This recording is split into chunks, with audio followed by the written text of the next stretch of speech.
Welcome to NTD News Today. Here are today's top stories. President Trump calls for the revival of the Keystone Pipeline and says tariffs planned for Canada and Mexico are moving forward as scheduled. The latest from the Trump administration. Taiwan detains a Chinese-linked ship suspected of cutting the island's undersea internet cable. What do we know so far about the ongoing conflict? The House Financial Services Committee is discussing challenges posed by Beijing on a range of issues. We tune in to a hearing titled, Examining Policies to Counter China.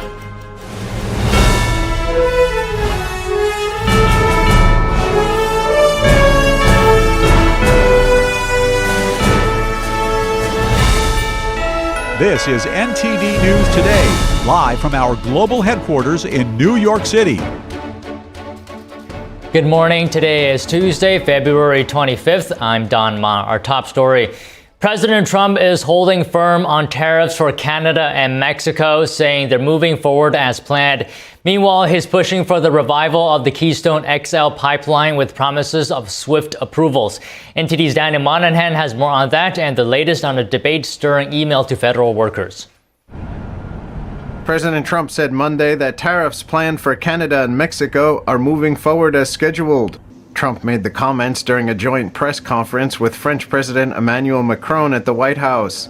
Trump previously signed an executive order to impose 25% tariffs on all imports from Canada and Mexico, which were set to take effect on February 4th. However, he agreed to pause the tariffs for 30 days, following last-minute phone calls with the leaders of the two nations. The agreement was that the two countries would use the time to take additional border security measures. Turning to energy, Trump said on Monday he wants the Keystone XL pipeline built and promised easy approvals and an almost immediate start for the project. The pipeline was opposed for years by environmentalists before its permit was revoked by the Biden administration. It would bring oil from Canada's western tar sands to U.S. refiners. President Trump Monday also addressed an email demand by his advisor Elon Musk, telling federal workers to list their accomplishments in the past week. Trump called the email great. Because we have people that don't show up to work and nobody even knows if they work for the government. The Office of Personnel Management has informed federal agencies that their employees can choose to respond or ignore the email. It says any response is voluntary, and not responding to it will not be considered a resignation. The guidance came after Elon Musk said in a Sunday post on X that failure to respond would be taken as resignation. Musk later wrote on X that people will be given another chance to respond, subject to the discretion of the president, but then doubled down on the firing threat, writing, failure to respond a second time will result in termination. Some Senate Republicans have taken issue with the threat of layoffs. Senator Shelley Moore Capito said clarification on the voluntary part would probably be good. And Senator Tom Tillis called it a distraction, saying it amounts to undermining newly confirmed leadership. From trade policy to energy and federal workforce discussions, key decisions in the Trump administration continue to unfold. Daniel Monahan, NTD News. The Trump administration is working to maintain one of the U.S.'s most important partnerships in the Middle East. Defense Secretary Pete Hegseth met with Saudi Arabia's Defense Minister Prince Khalid bin Salman at the Pentagon yesterday. The Saudi Defense Minister's visit comes after the kingdom had recently hosted U.S. and Russian officials to discuss the war in Ukraine. In a post on X, Hegseth said the U.S. and Saudi Arabia would continue to work together to pursue security and stability in the Middle East and strengthen their partnership. Hegseth will travel to Guantanamo Bay for a briefing on all mission operations today. The Pentagon says the update will include the ongoing operation to transfer migrants to the naval base in Cuba. FBI Director Kash Patel was sworn in as the acting head of the Bureau of Alcohol, Tobacco, Firearms, and Explosives yesterday. Patel is now leading two agencies under the Department of Justice.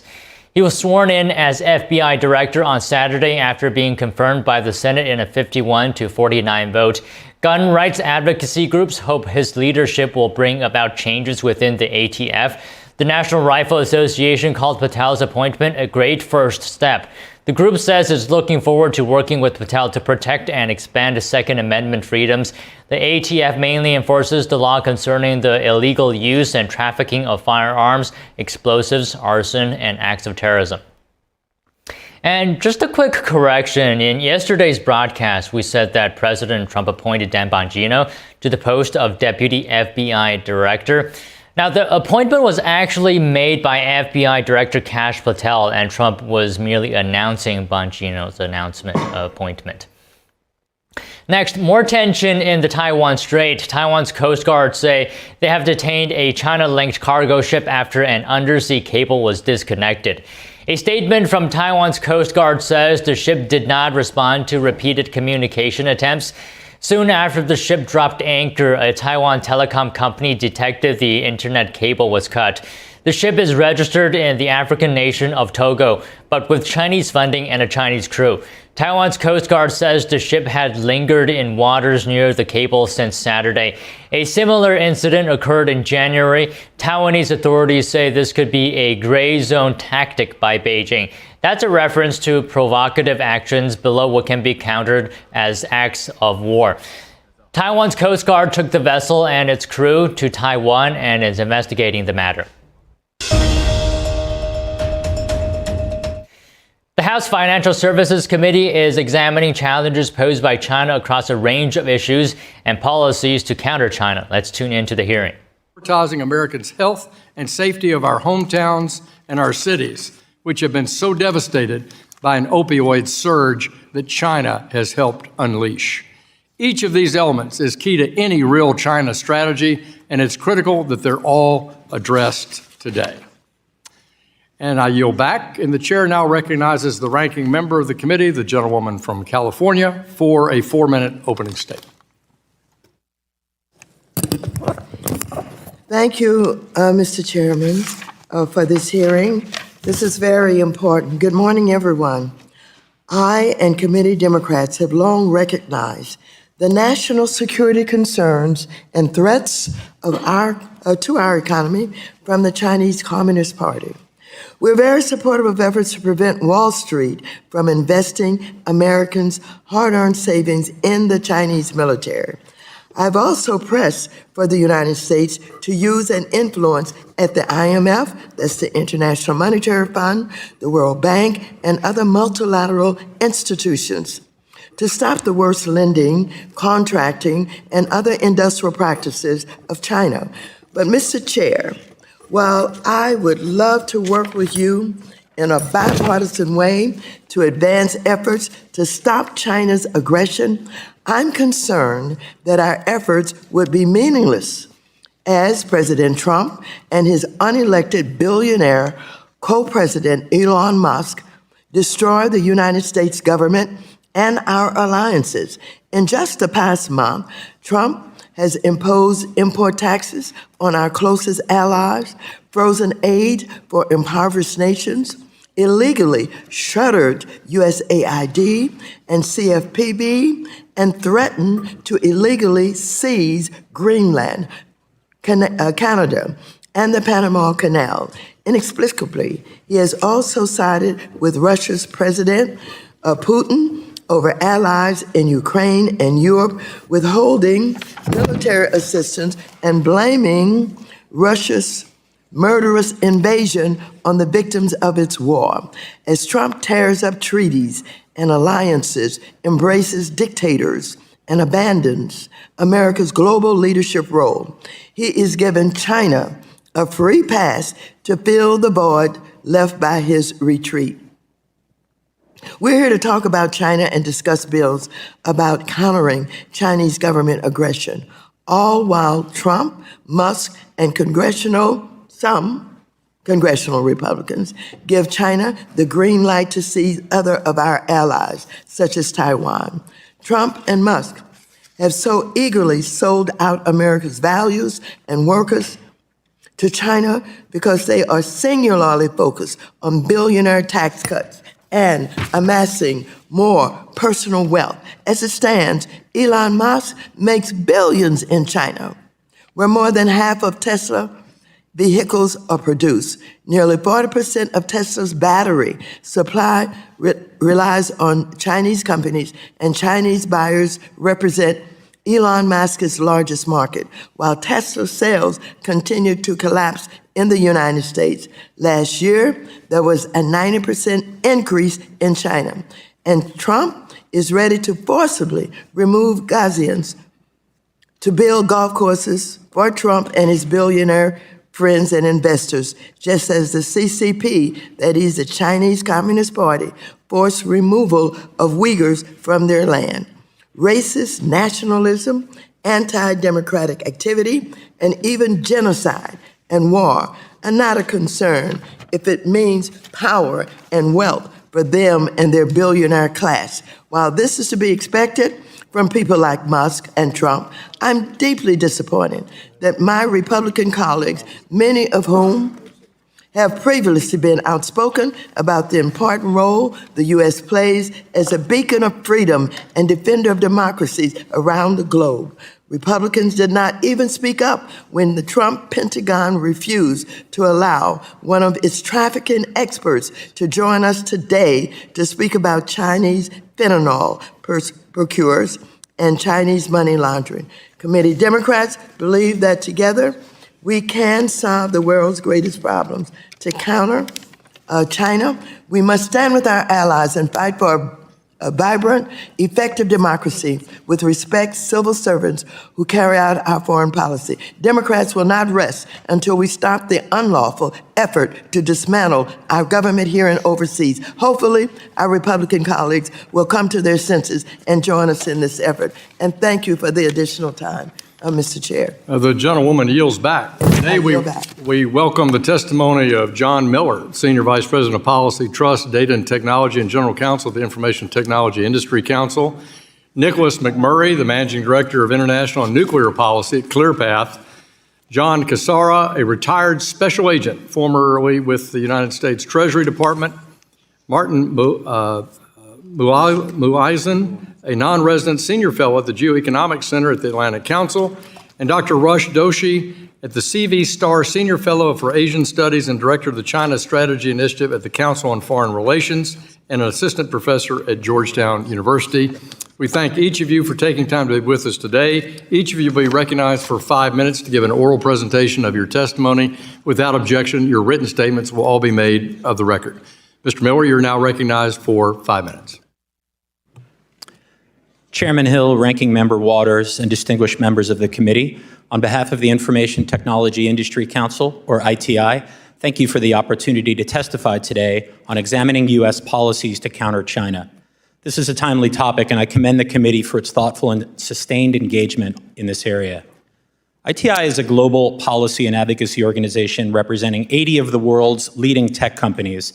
And I lead ITI's Trust, Data, and Technology Policy team, including our work on security, artificial intelligence, and data policy in the United States and globally. ITI's members represent every vertical of the tech ecosystem, from cloud and AI to consumer electronics, from semiconductors and data centers to cybersecurity. Our membership represents around 10% of the U.S. GDP, directly employs 9 million Americans, and accounts for roughly 32% of the market capitalization of the S&P 500. As of 2024, there were 7 companies that had reached or exceeded global market cap of $1 trillion. 6 of those 7 are U.S. tech companies who are ITI members. Policymakers should recognize the preeminence of these companies and the innovation economy they anchor as an asset and the envy of other nations. Indeed, the strength of the innovation economy bolsters the broader U.S. economy and drives the U.S. competitive advantage in tools and capabilities that underpin U.S. national security, such as semiconductors, AI, quantum, and advanced manufacturing. Do not take for granted the current U.S. technology lead over China. China's longstanding disregard for international norms governing free trade and market access and its theft of IP has been well established and must be addressed. However, regardless of whether China plays by the rules, we should be clear-eyed that over the past 2 decades, China has improved in technological development, innovation, and growth, and that these gains have not been achieved simply by virtue of stealing U.S. technology. Make no mistake, ITI and the companies we represent take seriously the U.S. government's obligation to protect national security. Successful policies to counter China's technological rise must enable companies to better compete globally, not wall the United States off from competing with China or inadvertently erect hurdles to U.S. tech innovation and investment. U.S. investment, supply chain, tax, and trade policies and regulations must be crafted to maintain the current asymmetric advantage as a key driver of U.S. economic security. We believe the government and industry must work together to achieve these objectives in a way that supports the innovation, investment, and economic growth that are foundational elements of economic security. This morning, ITI released a paper offering our members consensus policy recommendations for U.S. economic security. Our paper defines economic security as encompassing elements of the economy that affect the stability, technological competitiveness, and resilience that enable the government to better protect national security. The ideal policy environment to foster U.S. economic security is one in which the global success of American and multinational companies operating in the U.S. supports technological leadership and innovation, and the government and private sector work side by side to safeguard critical technologies. Our paper, which is incorporated as part of my written statement, offers 10 recommendations, 3 of which I will highlight now. First, in the area of financial policy, investment and transaction reviews should strengthen economic ties with allies by establishing clear and targeted national security criteria for what is reviewable. Capital investments, both inbound and outbound, are foundational and help companies in the United States diversify the supply chain, engage the research and development ecosystem, gain access to global talent, and gather global market intelligence. Overly broad investment restrictions, whether through CFIUS or the Outbound Investment Security Program, will impede domestic and overseas investment in and by U.S. companies and consequently decrease economic security. Second, reinvigorate U.S. trade leadership and open new markets to optimize for both trade and economic security. ITI encourages the U.S. government to negotiate robust binding commitments that facilitate trade through new strategic and targeted bilateral and multilateral market access agreements to enable U.S. companies to compete on an even playing field. Third, continue to incentivize innovation and investment in foundational and emerging technology. One near-term priority should be restoring the immediate tax deduction of R&D expenses to drive innovation and create high-wage jobs in the United States. Another should be maintaining and improving the CHIPS program by pursuing meaningful permitting reform and streamlined reporting requirements. Doing so will help promote these multi-billion-dollar investments in semiconductors, the building blocks of the modern digital economy, as a strategic economic security asset. Thank you again for the opportunity to testify today. I look forward to your questions. Thank you, Mr. Miller. Mr. McMurray, you're now recognized for 5 minutes. Good morning, Chairman Hill, Ranking Member Waters, members of the committee. Thank you for the invitation to testify today. My name is Nico McMurray, and I'm the Managing Director of International and Nuclear Policy at ClearPath. At ClearPath, we believe in markets over mandates and innovation over regulation. When it comes to energy, we want to make it here, sell it globally, and compete with China. The global energy landscape is rapidly evolving. Demand growth is skyrocketing. Could you pull your mic a little closer, please? Yes. Supply chains are shifting, and we are in a global competition. Countries want more reliable, affordable, and cleaner energy to fuel their economies. This is a major opportunity for U.S. companies to lead. Strategic financing tools can help the U.S. strengthen its energy leadership, open new markets, and counter China. Let me put this into context.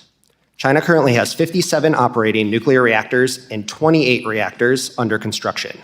While the U.S. has 94 operating reactors, it currently has no commercial reactors under construction, but several demonstrations are close. The world's electricity consumption is at an all-time high. The International Energy Agency says global electricity demand could increase up to 76%, and we could see a double in U.S. electricity demand by 2050. American private sector innovation is the key and extends beyond domestic borders. Take advancements in LNG, for example. In 2023, the U.S. surged its LNG exports.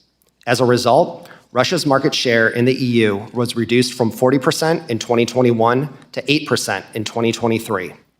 There is also a huge economic opportunity for American companies and other technologies. If the U.S. doesn't act now, the world will choose cheap options from China.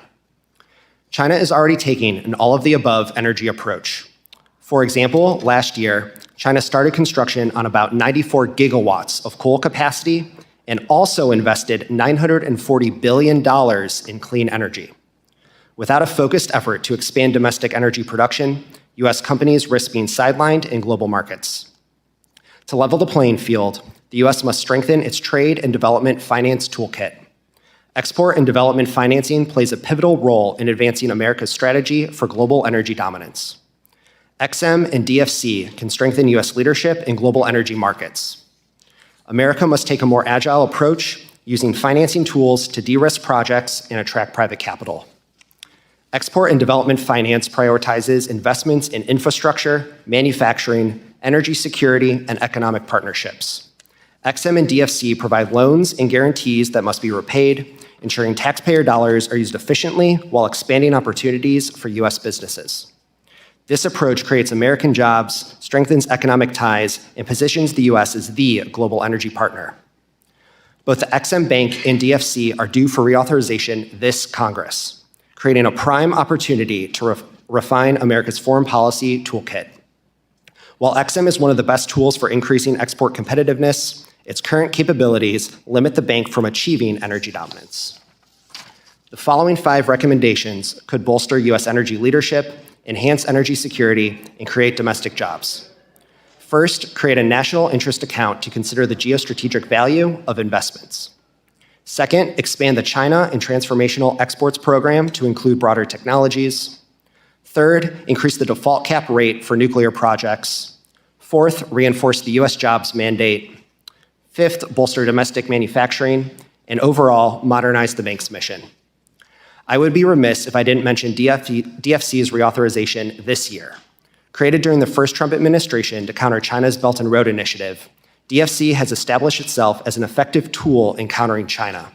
For example, it now supports nuclear projects after removing its nuclear moratorium in 2020. The World Bank also plays a critical role, but its outdated policies have left a gap that China has eagerly exploited, particularly its self-imposed restrictions on financing nuclear power.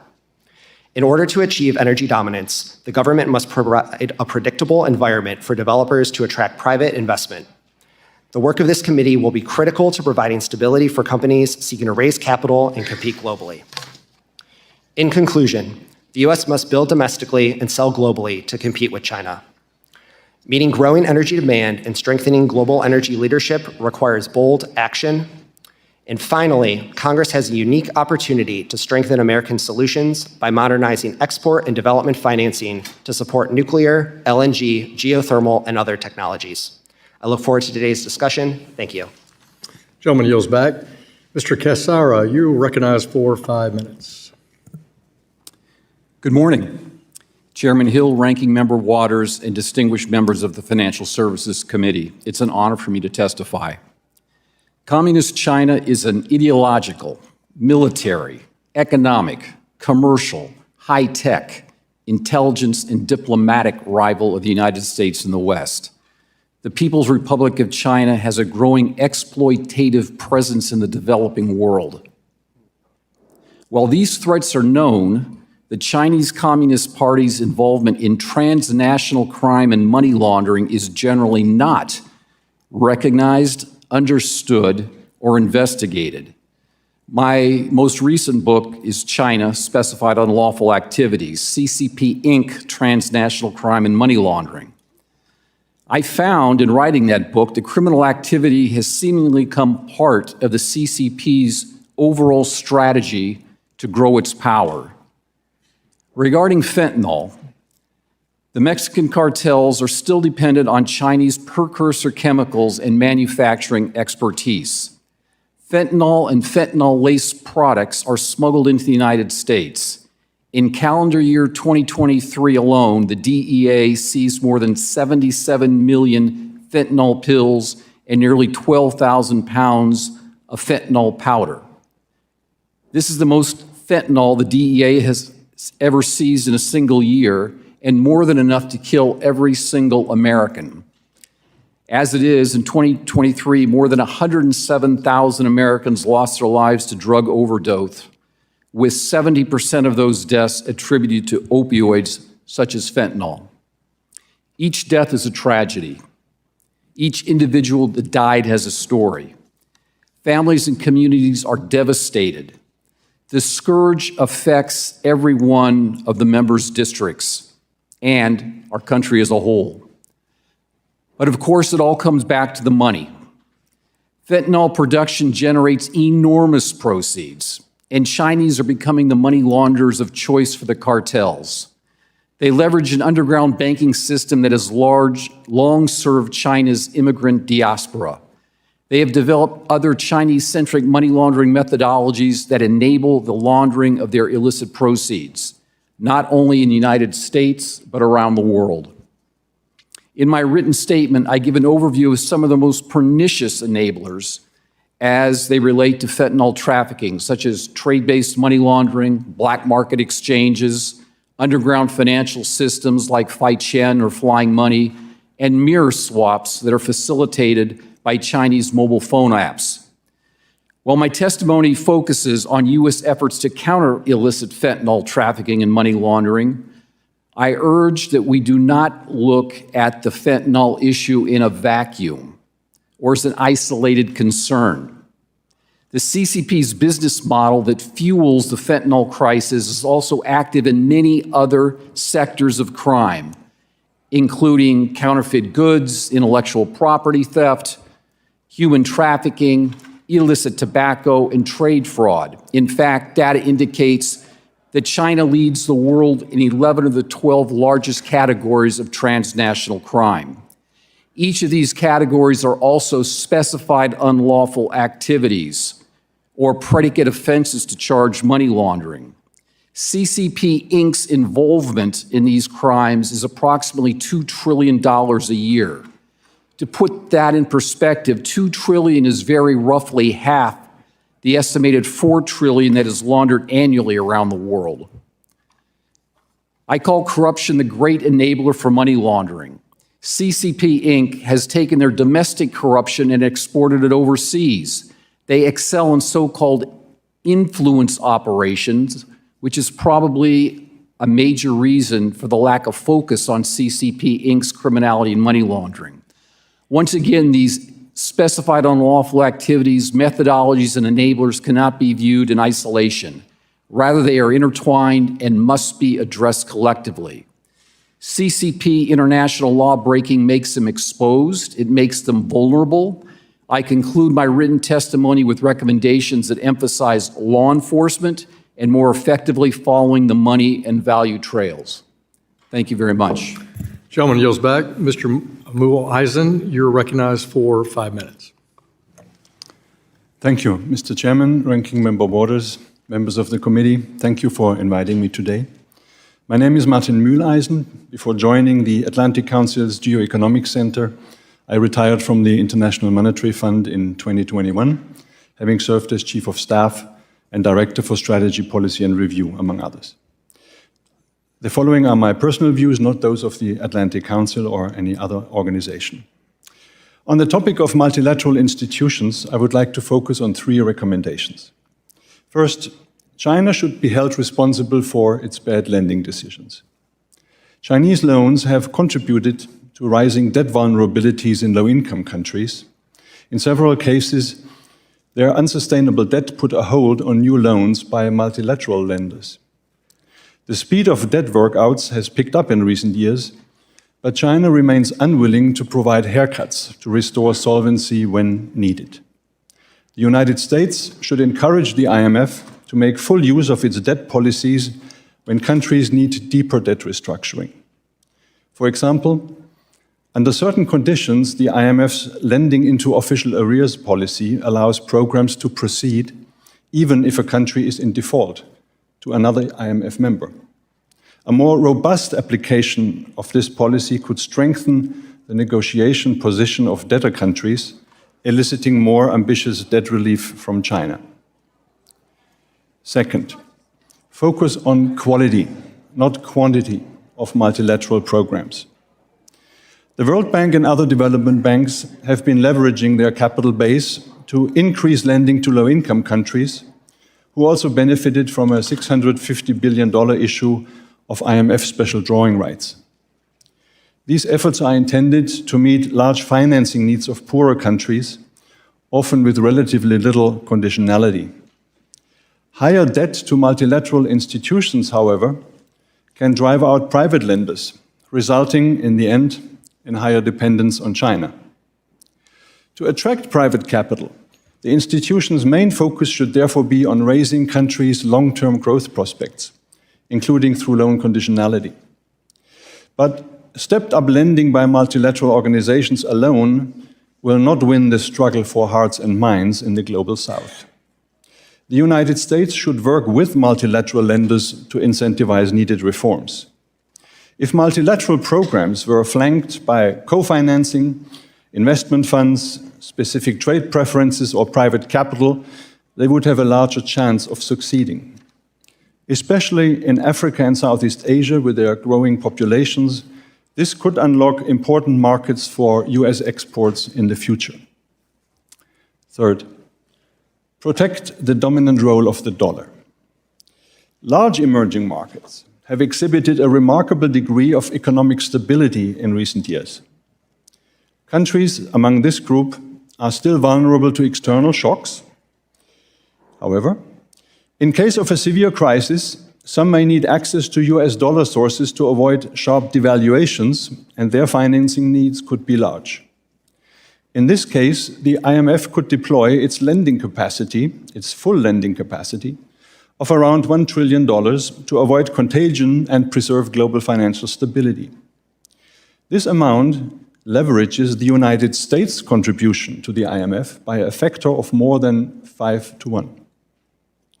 In the absence of this safety net, countries would either have to acquire additional foreign exchange reserves, putting upward pressure on the US dollar, or they would need to seek help from China, which could become a factor in undermining US dollar dominance over the long term. It would therefore be in the US interest if Congress ratified the increase in IMF quotas agreed last year, which would provide a stronger capital cushion and make loans available at short notice if needed. Thank you, Mr. Chairman. Gentleman yields back. Mr. Doshi, you're recognized for 5 minutes. Chairman Hill, Ranking Member Waters, distinguished members of the committee, thank you very much for the opportunity to testify at today's hearing. I'll focus my remarks on 4 questions related to China. First, what are Beijing's economic and technology ambitions? Second, what is its strategy to achieve them? Third, how is its strategy working? And finally, what should we do about it? So first, what are Beijing's ambitions? The PRC has a grand strategy to displace US-led order. It seeks to catch up and surpass the US technologically, to reduce dependence on others while increasing their dependence on China economically, and to acquire the capability to defeat US forces militarily. Beijing believes economic and technology competition is about power, not prosperity. It believes there have been 4 industrial revolutions that determined the fate of nations. The first was steam power, which led to British dominance. The second and third were electrification and mass manufacturing, which led to American dominance, and now we're in the 4th, AI, quantum computing, smart manufacturing, biotechnology, which China aims to win. Second, what is Beijing's economic and technology strategy? There are 3 parts. First, Beijing acquires technology. It buys foreign companies to get it, or it forces them to transfer it in exchange for market access, or it steals it outright through human intelligence and cyber espionage. Second, Beijing protects its companies. It uses tariffs, non-tariff barriers, and exchange rate manipulation to keep out foreign competition. Third, Beijing wields industrial policy. It uses massive industry support, subsidies, tax breaks, R&D support, cheap credit, state investment, so that its companies can undercut rivals on price. Taken together, PRC companies will lose money in their home market. They'll lose money in foreign markets, but they'll use that to win both their home and foreign markets, and eventually, they know they can stay solvent longer than foreign rivals that don't have similar state backing. Dominance in one sector then helps them climb the ladder to the next rung. The scale of China's industrial policy efforts is breathtaking. Beijing likely stole more than $1 trillion worth of US intellectual property. Its industrial support is about 2% of the PRC economy every year. That's a conservative estimate, but it's more than any other country around the world. It's twice as much as US support. It's probably about $400 billion a year. And that's more in comparison to the Chips and Science Act, which is about $50 billion over multiple years. So third, is this strategy working? In short, yes. In the last 2 decades after China joined the WTO, the US share of global manufacturing fell by half, from 30% to 15%. That so-called China shock cost millions of jobs and shuttered thousands of factories. Meanwhile, in the exact same period, China's share of global manufacturing quintupled from 6% to 30%. China is a manufacturing superpower. Its capacity exceeds that of the next 9 countries combined, and it can leverage that manufacturing dominance to innovate and to gain military advantage. Take innovation. China is at the leading edge of fields like robotics, AI, and quantum computing. It leads the US in high-impact patents and scientific papers. It accounts for half of all industrial robot installations worldwide, 60% of all global electric vehicle production, 75% of global battery production, and over 90% of solar panel, rare earth, and antibiotic production. And then take the military competition. The PRC has 200 times the shipbuilding capacity of the United States and is leading in new technologies like hypersonics. Now, Beijing's economy has problems. It's slowing, its population is aging, but we shouldn't feel confident. Beijing is pouring money into industry and exports to find growth, and that strategy is causing a second China shock that's deindustrializing economies around the world, including our own. So fourth and finally, what do we do about it? Well, first, we can't go it alone. China surpasses the US on some industrial metrics, but the US, combined with its allies and partners, has 3 times China's GDP, half of all global manufacturing, more than twice China's likely military spending, twice China's patents and top-cited publications and massive market power. If we pull our markets, protect our technology, coordinate our research, and create defensive barriers to PRC excess capacity, we can handily weather the second China shock and reindustrialize and lead in technology. Second, we need new institutions. The U.S. could benefit from a federal industrial investment bank that can make long-term loans, take equity in strategic industries, and most importantly, coordinate with private capital. That could allow us to also fund reshoring from China to the U.S. or to allied countries. Third, we need to change incentives. China can play the long game while our companies focus on quarterly earnings cycles. We can consider tax policies to change that. We also need to invest more in basic science research, where China outspends the United States now. And finally, we have to play defense. That involves calibrated tariffs to protect our industry from excess capacity from China. It requires stronger export controls, research protection, and regulation of inbound and outbound investment to maintain our lead. The U.S. has never faced an adversary quite as formidable technologically and industrially as China. But we have everything that we need to succeed. We just have to make different choices in some cases. I want to thank you for your time, and I look forward to your questions. Thank you, sir. The gentleman yields back. The chair recognizes Mrs. Beatty, the ranking member of the National Security, Illicit Finance, and International Financial Institutions Subcommittee, for 1 minute. Thank you, Mr. Chairman. First, let me say I'd like to echo Ranking Member Waters' comments and note the incredible irony of us holding this hearing while Team Trump-Musk are presiding. It is, and they are demolishing the United States leadership on the international stage. The White House and DOGE are illegally deleting entire agencies in violation of the Constitution, siding with adversaries, calling our allies dictators, and abruptly and ruthlessly rescinding U.S. aid that fosters global goodwill and advance our national security goals. All which is unquestionably allows China to fill the void and hands them the prize of global leadership on a silver platter. All while colleagues across the aisle have a long record in Congress of loudly supporting soft powers initiatives like USAID and assistance for Ukraine are stunningly silent now. This is unthinkable, and I yield back. Gentlewoman yields back. Chair recognizes himself for 5 minutes of questions. Mr. Lewisohn, the IMF last major report on China comes from 2024 on their economy, and it reads like it's a parallel universe to me. The report says, quote, directors, meaning IMF directors, positively noted that China is a key player in addressing global challenges and welcomed its constructive role in supporting sovereign debt restructuring in low-income and vulnerable countries and tackling the global climate crisis. That's a quote from the report. They also emphasized China's important role in strengthening multilateral trading system in close cooperation with international partners. That sounds preposterous to me. Mr. Lewisohn, what's your view on that?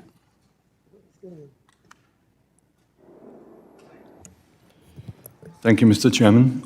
I think and I'm not speaking for my colleagues. I want to just emphasize that, for my former colleagues. I think that the staff report wanted to point out that China did make some progress on the debt restructuring issue. There has been improvements, as I mentioned earlier, because China is participating under the G20 Common Framework for Debt Restructuring, and some country cases have been resolved. But you wouldn't argue that the common framework has been successful, would you? It has been a difficult effort to get China to contribute. It is not like the Paris Club, but it has some of the same principles. Shouldn't China belong to the Paris Club? Shouldn't they participate in the Paris Club? I would welcome if they did. Wouldn't that make all this a lot easier, and we wouldn't have to have a made-up framework like the common framework from the G20? I think I pointed out in my statement that I think there are still shortcomings in the way China does handle its loans to troubled countries. And I would agree that having them in the Paris Club would make them play with the rules that are well established and functioning. But obviously, this is China's own decision. I think at some point they considered it, but it was then rejected within China. Yeah, I agree with you. I think it was a mistake, and I think the IMF and the IMF members should put more pressure on China to participate through the Paris Club. What should the IMF be doing now as it relates to this past 4 years of effort that really hasn't been very successful? As I mentioned, I think the only real tool that the IMF has is the lending into official arrears policy. Do they have the right information from the countries they're trying to lend to if the terms that China has are not transparent and are not disclosed? There has been some improvement in disclosure, but again, I don't want to put my hand in the fire and say that everybody knows exactly what China is doing in member countries. That improvement has helped especially bring private creditors on board, because now there's more of a level playing field. Now people understand more what the mass of loans is and how to negotiate that restructuring. But there's still a long way to go. Thank you. Mr. McMurray, I was pleased to be sponsoring in this Congress a bipartisan bill with Mr. Torres of New York that would support nuclear energy financing through the World Bank and the European Bank for Reconstruction and Development. This legislation would not only help lift the World Bank's prohibition on same financing, but it would kickstart a trust fund to add in the assistance that you referenced in your good testimony. I'd like to certainly record 2 articles I've written on the importance on nuclear financing: Build Back Nuclear from 2021 and Our Energy Future from January 2025. Without objection, they'll be added to the record. Mr. McMurray, can you help us understand why funding for nuclear and other energy projects is so critical in countering China's influence in the world? Yeah, thank you, Chairman, and thank you for your leadership on this issue.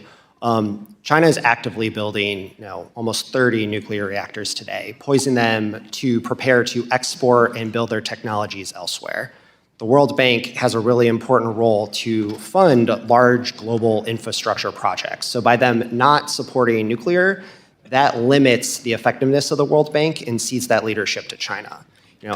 As you mentioned, the trust fund is actually an excellent tool for the World Bank to do 2 things. 1, build that internal expertise, so it can start educating its own staff as well as its members. And then 2, lay out some of those early stage projects so ultimately entities like the Exim Bank can start funding and support additional projects globally. Thank you very much. My time's expired. I now yield to the ranking member of the full committee for 5 minutes.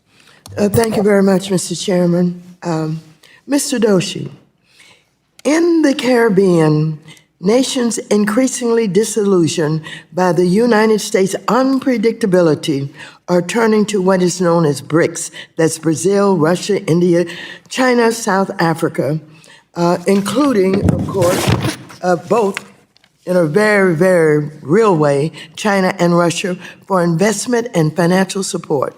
China's Belt and Road Initiative have brought investments to the region from ports and energy resources to hotels and highways, although often with predatory loan arrangements.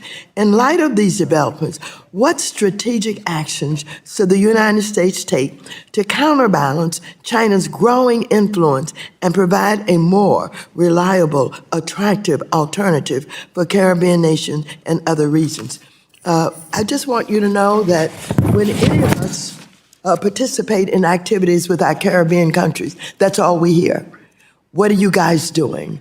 Can't you help us to avoid what China is doing in the Caribbean? What do you know about this? Well, thank you very much, Ranking Member Waters. Let me just say this is a very important issue.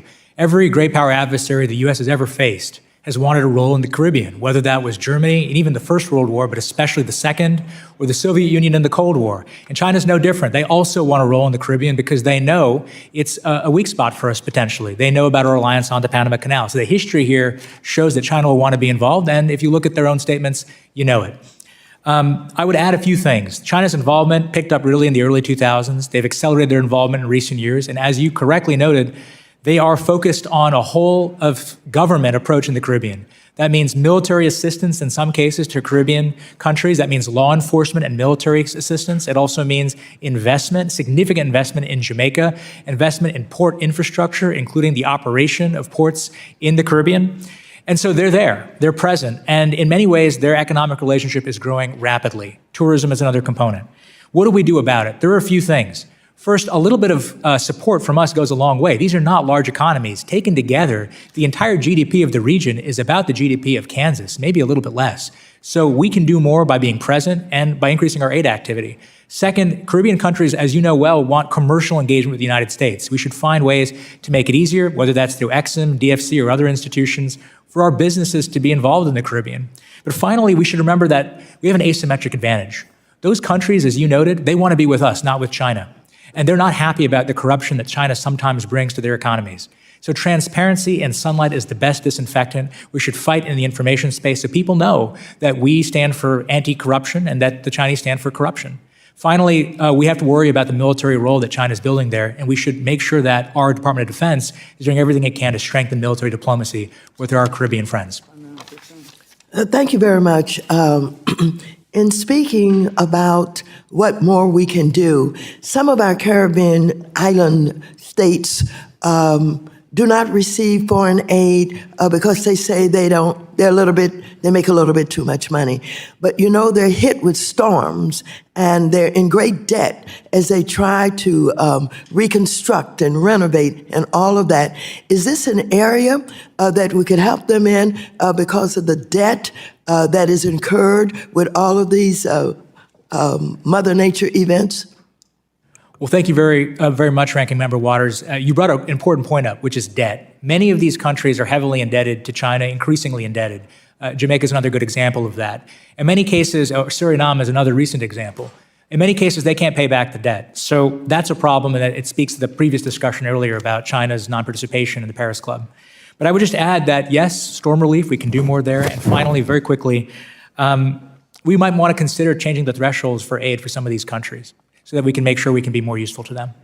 Thank you very much. And quickly, do we have a security problem with China getting so much, influence in the Caribbean and being so close to us? Should we be concerned about that? We should, in my opinion. It somewhat compromises some of the activities that we undertake in the Caribbean. We have Southcom operations and others that are worried about this. But in particular, I'd note just two things. First, that the PRC operates out of Cuba, a number of sensitive sites, and we should worry about those and their ability to collect on our operations in the Caribbean. And second, I would also add to that the PRC's ownership of port infrastructure in the region, including around the Panama Canal, can pose security threats, as the Trump administration and the Biden administration have identified. Thank you, and I yield back. Gentleman yields back. Gentleman from Michigan, the Vice Chairman of the full committee, Mr. Hegseth, is recognized for 5 minutes. Hey, everybody. I want to get to IMF reform and some things, but Mr. Doshi, I want to very, very quickly hit on this because I learned a new phrase recently, which is the lie flat generation in China. And my question is, can China survive economically from the downturn that they are seeing? And it seems to me, as a child of the Cold War and that era, the difference between our space race and the Cold War race that we had with Russia is they had a much smaller economy. So I'm very curious, very quickly, your view on China with that. Thank you, Congressman. It's a very important question. And very quickly, I would say that, yes, they can survive. We have generally underestimated China's ability to compete, but very importantly, China has scale. And every rising power that has scale tends to do pretty well. The Soviets did not have the scale China does. I'm happy to go into more detail. Okay.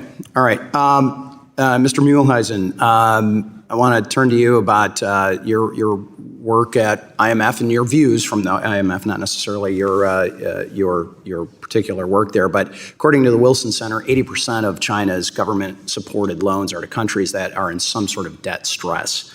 The IMF has failed to convince China to work on restricting this debt, which some estimate in excess of $1 trillion. To me, having worked with IMF and World Bank and others over the years, I would argue it seems to be a strategy, not a coincidence, that oftentimes they are lending into these countries that have a debt strain, and then they are then utilizing the loan documents and the profile of that to then flip that into an asset that they either control or own. So my question is what role should these IFIs play here? Should they simply just back away from countries with debt? Sustainability is unclear. Thank you, Congressman. I would put it this way. I don't see China engaging in some kind of debt trap, if that's what you meant, where they entrap countries so that they... I think a clear-eyed look at what's happening in Africa and the rest of Asia would contradict that. What I would rather how I would rather look at it is that they're getting a lot of benefits out of that engagement, because what they do is, of course, they have these trade relations also with countries. So are you saying that they have a higher risk profile than the rest of the world does? To some extent, I think China was not even aware of the risks they got into. And I could speak to that in a second. But what I meant is the strategic advantages they're getting, access to ports, yes, access to other facilities. Including in Latin America and other places now. Exactly, Caribbean. That is, I think, the main benefit. It's not like they would kind of own then a port that a country has to hand over because they can't pay their debt. Staying with you, in your testimony, you mentioned that the United States should insist on, quote, unquote, quote, improved transparency at the IMF. And I'm also curious, what can the U.S. Treasury do to encourage the IMF to adopt a more forceful approach, including that transparency? So I didn't mean to say that the U.S. should push the IMF to be more transparent. It's actually the debt transparency of China that needs... Yes, I understand that, but the IMF is the tool for that, correct? Yeah. So I myself... So is the IMF doing enough to push that transparency and to push China, a country like China to give that transparency?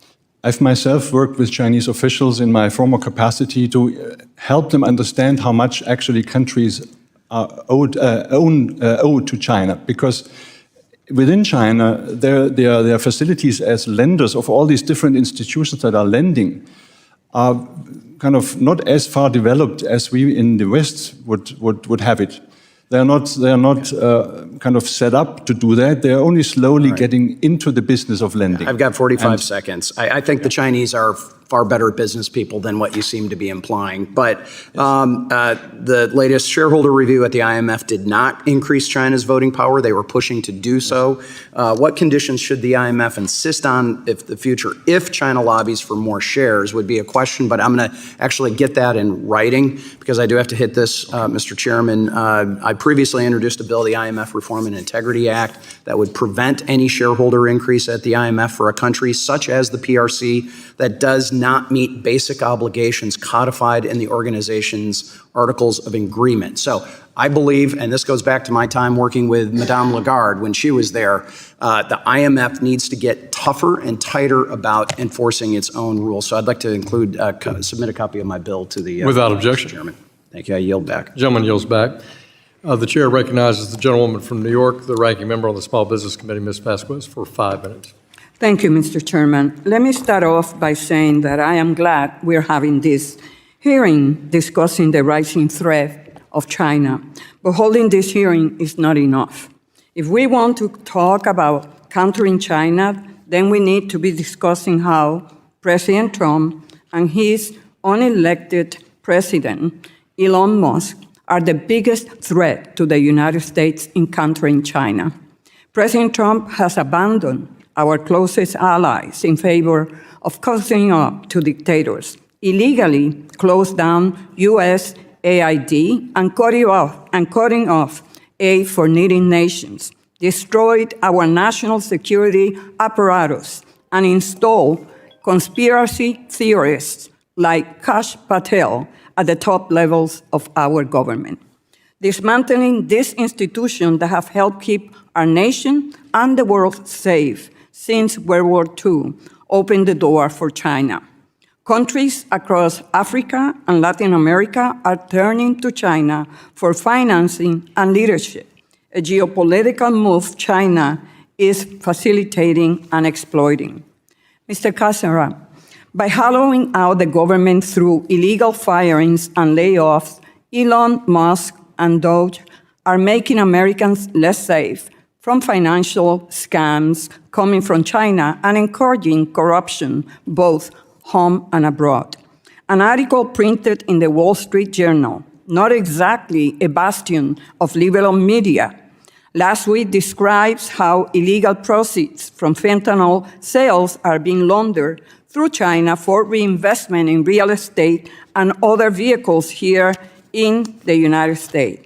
The proceeds and flow of illegal fentanyl from China is an issue members on both sides of the aisle care about.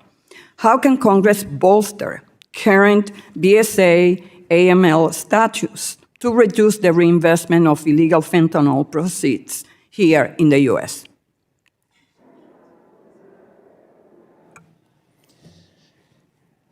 Thank you for the question.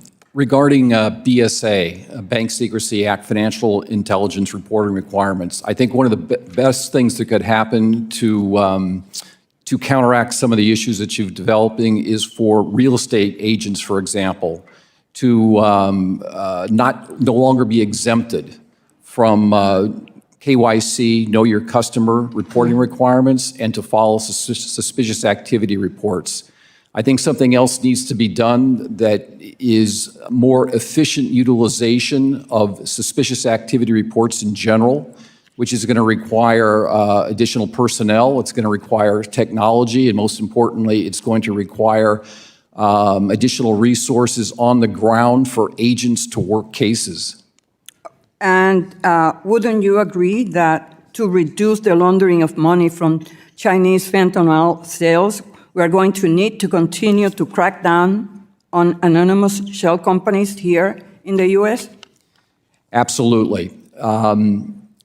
In money laundering, there are three stages of money laundering: placement, layering, and integration. Shell companies, LLCs, Delaware corporations, whatever you want to call them, are one of the premier tools of choice by money launderers in the layering stage of money laundering. It makes it very, very difficult for criminal investigators to follow the money trail. Same thing in the integration stage. Once the money is layered and integrated into the economy, we don't know who owns that shopping center, who owns that yacht, who owns that property. We need beneficial ownership information. Thank you for that answer. Dr. Doshi, how important is it for both the U.S. and allied nations to adopt and enforce transparency measures like beneficial ownership registries and anti-corruption laws to prevent bad actors from abusing our financial system? Well, thank you, Congresswoman. I think it's incredibly important. Every step that we want to take, whether on law enforcement with anti-money laundering or with export controls or with investment restrictions, all of those steps are going to require knowing essentially the beneficial owner. If we don't have that, then the PRC can always set up shell companies and get around our restrictions, and they've been doing that. So I think it's indispensable to our competitiveness agenda. Thank you. I yield back. Gentlewoman yields back. The gentleman from Oklahoma, Mr. Lucas, the chair of the Task Force on Monetary Policy, is recognized for 5 minutes. Thank you for holding this hearing, Mr. Chairman, and thank you to our witnesses for testifying today. As the former chairman of the Science Committee and representing an energy-dominant state, I'm particularly sensitive to how China weaponizes energy as a geopolitical tool. The United States must continue to prioritize targeted investments in clean, reliable, and affordable nuclear energy, which will contribute to an enhanced energy security, geopolitical stability, and emissions reductions. Mr. McMurray, can you touch on why maintaining U.S. leadership in energy production is so critical to countering China in energy security national issues? Yeah. Thank you, Congressman, and thank you for your leadership on clean energy innovation, especially as former chair of SST. China is actively building projects, and right now, countries around the world want and need more energy for either energy access or as they're just having more manufacturing or as they're growing. And so they're going to look at whatever options are cheap and available. And right now, in many cases, that is China. And so the U.S. has to look at how does the government support private companies, which are developing all sorts of innovative technologies, such as nuclear energy, to be able to make it easier to compete on an unlevel playing field.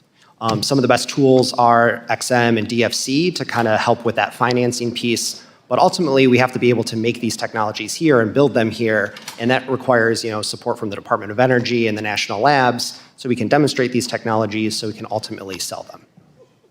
Thank you. Authorities at the Oklahoma Bureau of Narcotics have identified transnational criminals that are moving illicit drugs on the black market and laundering money in China. Mr. Cazzara, how can Congress address the financial streams that are the foundation of this illegal activity so we can cut off this very sophisticated criminal enterprises?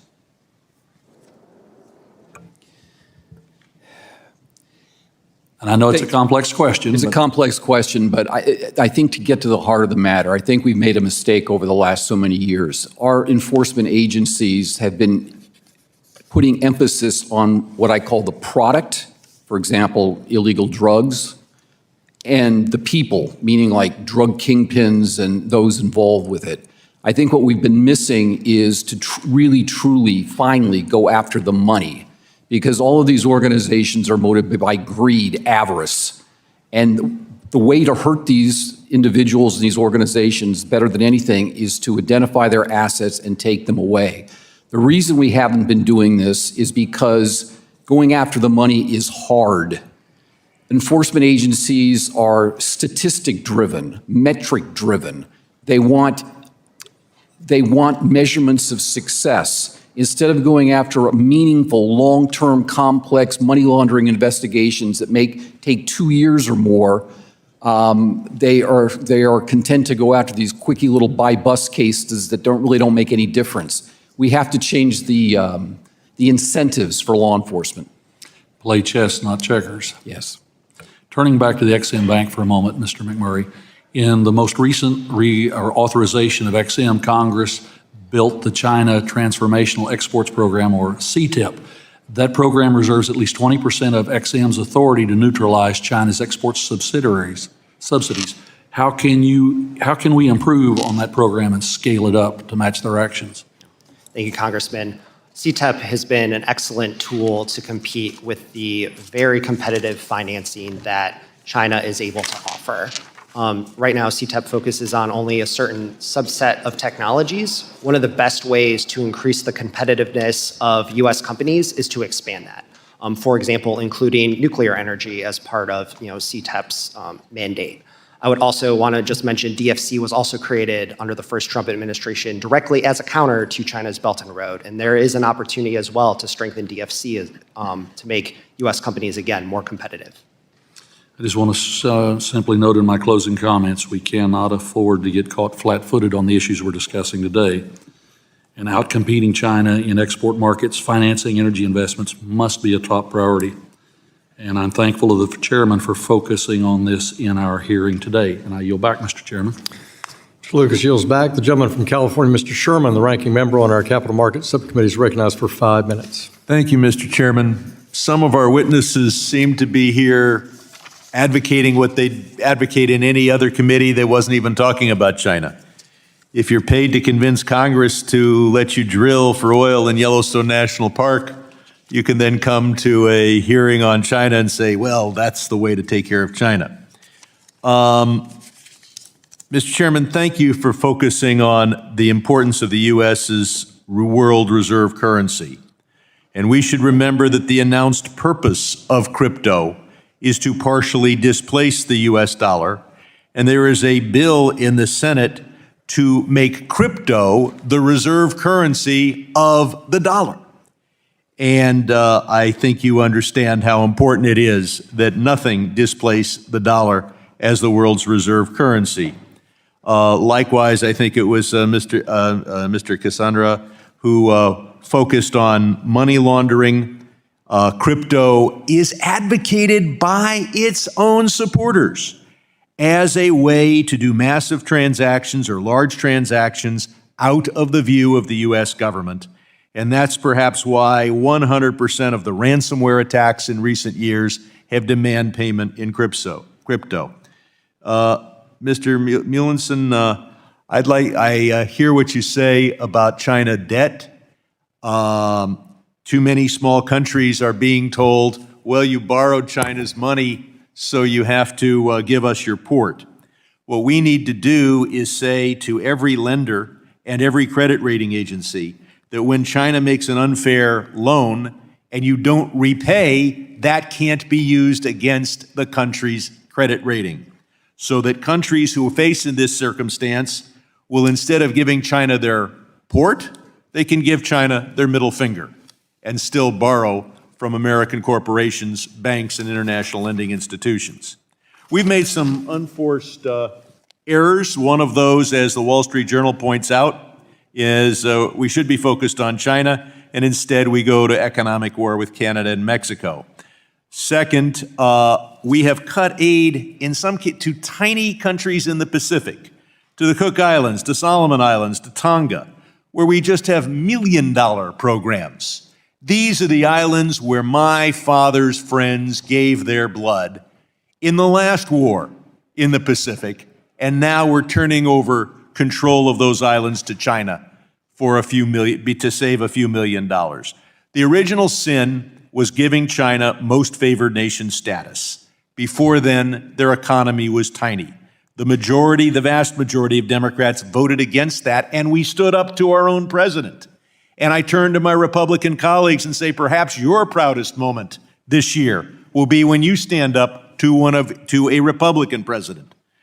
In capital flows, it's nice to say, well, we shouldn't send any capital to China. Keep in mind, because of that huge trade deficit, which I might add was much bigger under Trump than it was under Biden, and was even bigger still in the pre-COVID years of Trump.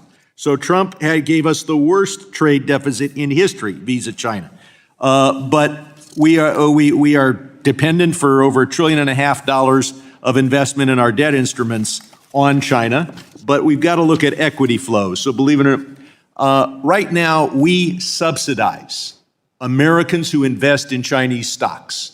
We do so through our tax system and the capital gains allowance. I'm going to ask all witnesses here, please raise your hand if you believe that we should provide subsidies to Americans who choose to invest in Chinese stocks. Let the record show no hand went up. And yet, I have great difficulty. I've only gotten one Republican co-sponsor for the bill that I'm going to reintroduce. I hope all of you join me in co-sponsoring this, to say no capital gains allowance for investment in Chinese stocks. Now, I know that offends the billionaire class, but you cannot stand up to China if you're unwilling to offend the billionaire class. Mr. Doshi, I'm not able to read your sign so well, so I may have mispronounced your name. Are there unique risks for Americans when they invest in Chinese stocks, such as expropriation, that should be part of the disclosures they get from the SEC? Thank you, Congressman. I think that there are significant risks. I'm not sure that we have, that market itself is highly volatile, unpredictable. There's no adequate auditing of these companies. Our due diligence firms. The auditing, Senator Kennedy and I did something about, but Yes. there's everything else. And the gentleman's time has expired. Gentleman from Texas, Mr. Sessions, recognized for 5 minutes. Mr. Chairman, thank you very much. Delighted we're having this hearing today. I think that the panel is well positioned to provide a lot of information to us. Mr. McMurray, I want to go directly to your testimony. We're talking about China. China currently has 57 nuclear reactors in operation and 28 reactors under construction. The United States has 94 reactors, none currently evidently on the books to replace them. What is the major reason why we cannot build economic, the funding that's necessary for these? Is the market not robust? Is there not an understanding? What is the reason why America would not be building at least one or two? Yeah, thank you, Congressman. China, over the last several years, has made a concentrated focus on building new nuclear, and that is played out in the number of reactors under construction. I would say the U.S. has also done that. There has been significant bipartisan policy for the past several years focused along every step to build new nuclear, whether it's demonstrating early technologies, developing the fuel supply chain, providing tax credits, improving the regulatory framework. Congress has really focused on this for the last several years. But the market has not gathered itself together to take advantage of this? So today there are several projects that are very close to breaking ground. There are 2 research reactors that are under construction. There are several reactors through the Department of Energy's Advanced Reactor Demonstration Program that are also nearing construction, as well as several private companies that are also looking to build. So the US they're trying to go to next gen. They're waiting for the newest research and development? There is an interest in all sorts of technologies. After the Vogtle plants came online in Georgia, pairing that with the projected demand increases for electricity in the US, there's also a renewed interest in large reactors as well. And so it's important for policy and the market to kind of recognize all of these different technologies have a role to play domestically, because there is also an interest in all of these technologies internationally. Yeah, well, in Texas, we have a lot of land, but a lot of that land is being grabbed up 30 and 40,000 acres at a time for solar panels, taking then agricultural ability off that land. And we know, as you alluded to, we're going to double the amount of electricity that's necessary. Do you tell me about the proposed Trump tax cuts? Will that provide more capital available for these kinds of projects to where they don't have to come to the federal government? So focus on Texas for a moment. There's been a lot of great work out of the state to build new nuclear, including through the governor directing the Public Utilities Commission to figure out what state policies would help attract new nuclear. I think on the federal level, we've seen significant support going back to nuclear-specific tax credits that have supported the Vogtle plants, as well as existing policies that support the new technologies today. And so I think Congress has the opportunity to continue that support and continue that focus so it can provide certainty and predictability for the companies looking to build. Great. Well, we need them because we cannot continue to grab 30, 40, 50,000 acres to meet the needs of not just the electrical grid system, but we need it because we're going to grow exponentially.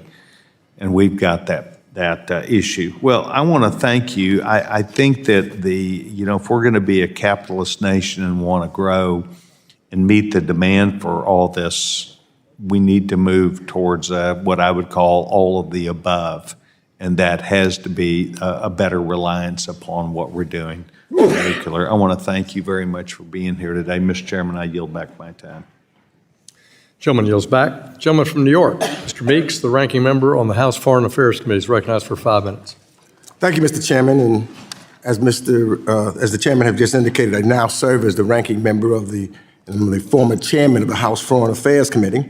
And so when we are discussing the topic at hand, I have to say I come here gravely concerned about our great country.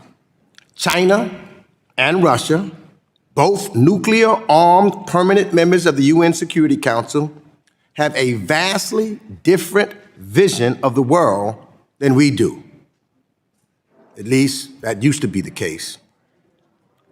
The first month of the Trump administration, however, has confirmed my worst fears, that it has severely undermined American global leadership, not just for the next 4 years, but for decades to come. Just yesterday, the United States, along with a few other tin-pot dictators, Russia and Russian satellite states, voted at the UN not to condemn Russia's aggressive, unprovoked, and unjustifiable invasion into the Ukraine. Mr. Doshi, just give me a yes or a no.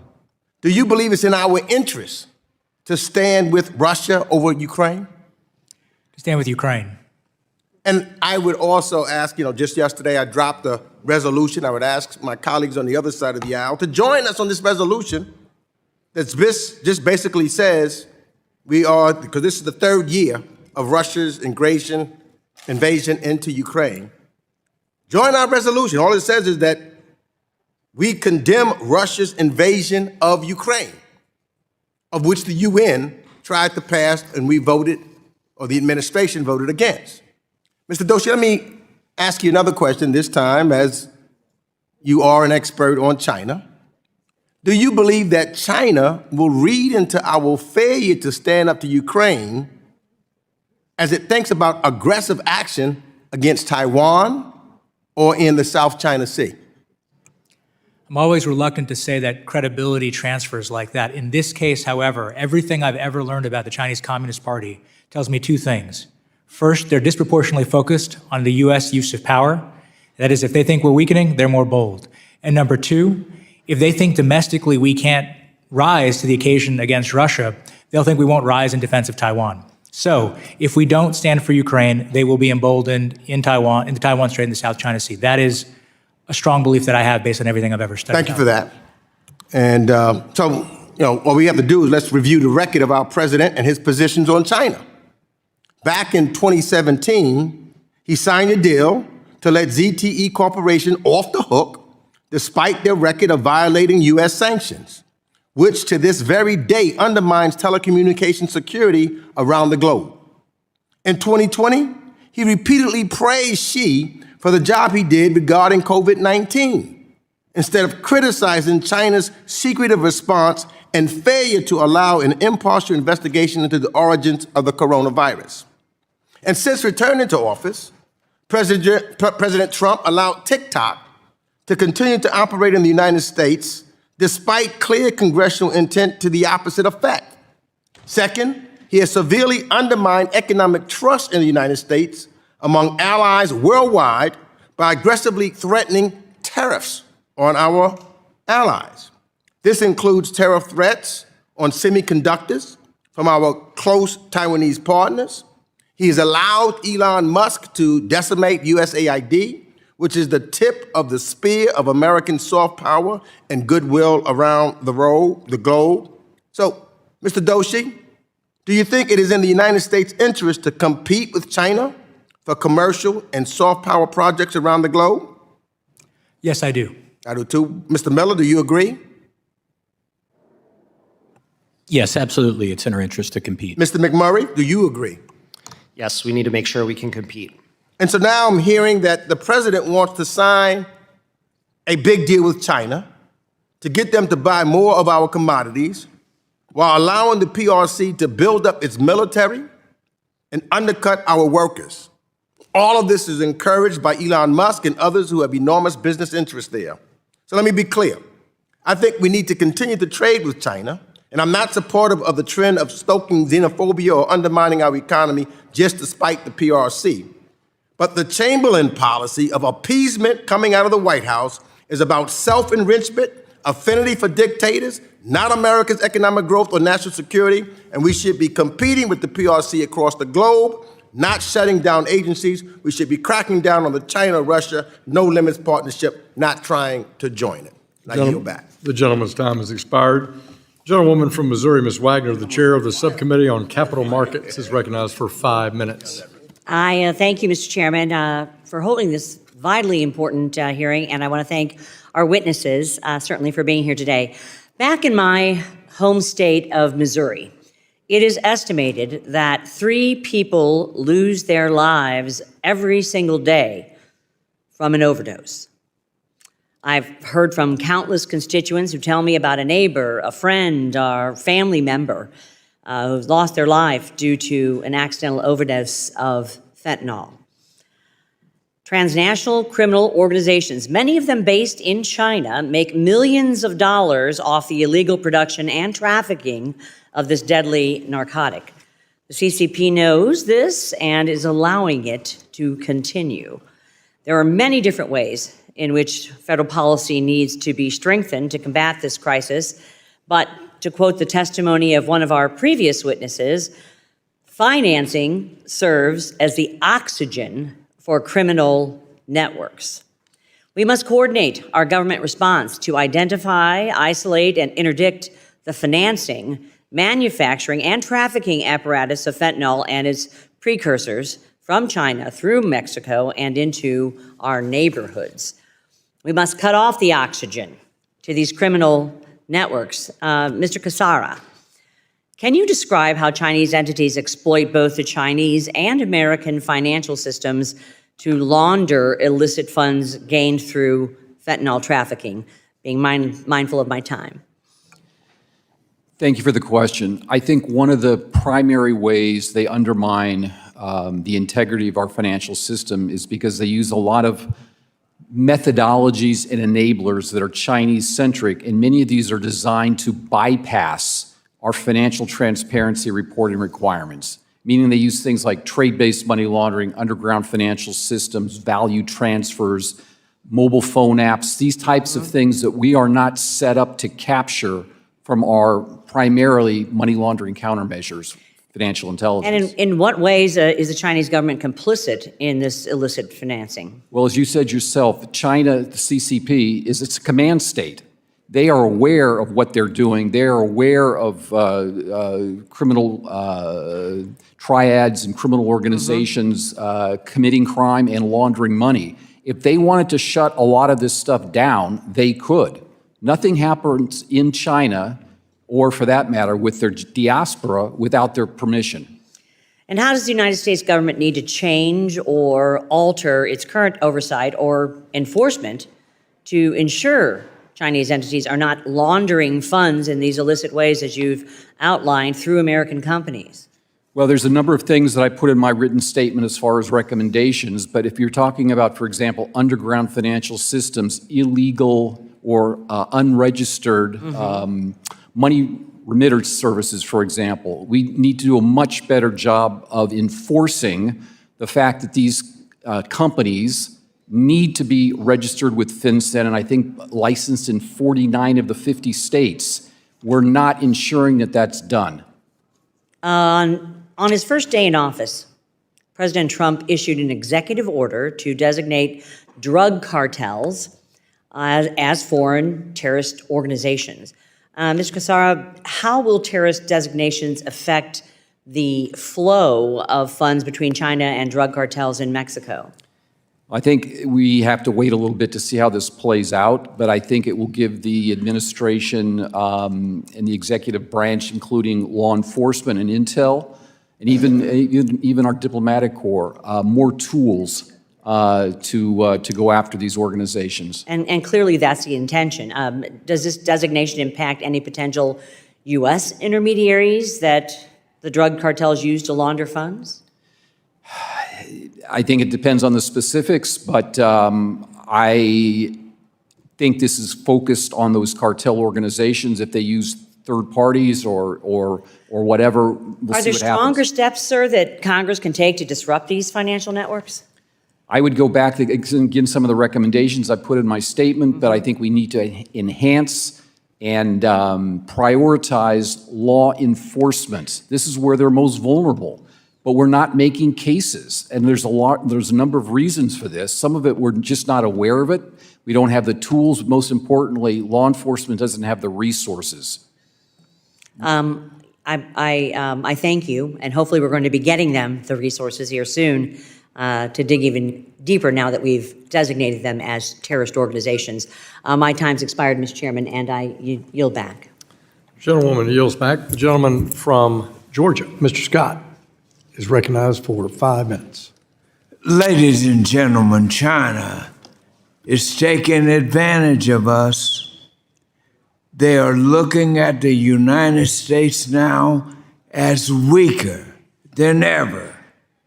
Reports now indicate an increase in efforts by Chinese hackers to infiltrate U.S. government networks and classified systems, with backing directly from the Chinese government. Need I look at fentanyl that's destroying the very fabric of our nation, our young people in record numbers? It's almost like China has declared war on the United States. And damn it, we need to declare war back. I hope this hearing will go far and loud. We are tired of China taking advantage of the United States. Our young people are too precious. And as you know, CFIUS recently experienced a CCP-backed cyber breach meant to undermine the committee's integrity. This is too significant a threat to our national security and economic security during the war. Some of y'all may remember, I said right here in this committee, when we let the damn balloon go over there after China had taken all their data from our farmland, our food, and from our sensitive areas, our military bases, and waited till it got over there off of Myrtle Beach and the Atlantic Ocean, then we shoot it down. They take these things as a sign of weakness. Mr. Miller, let me get to my question here.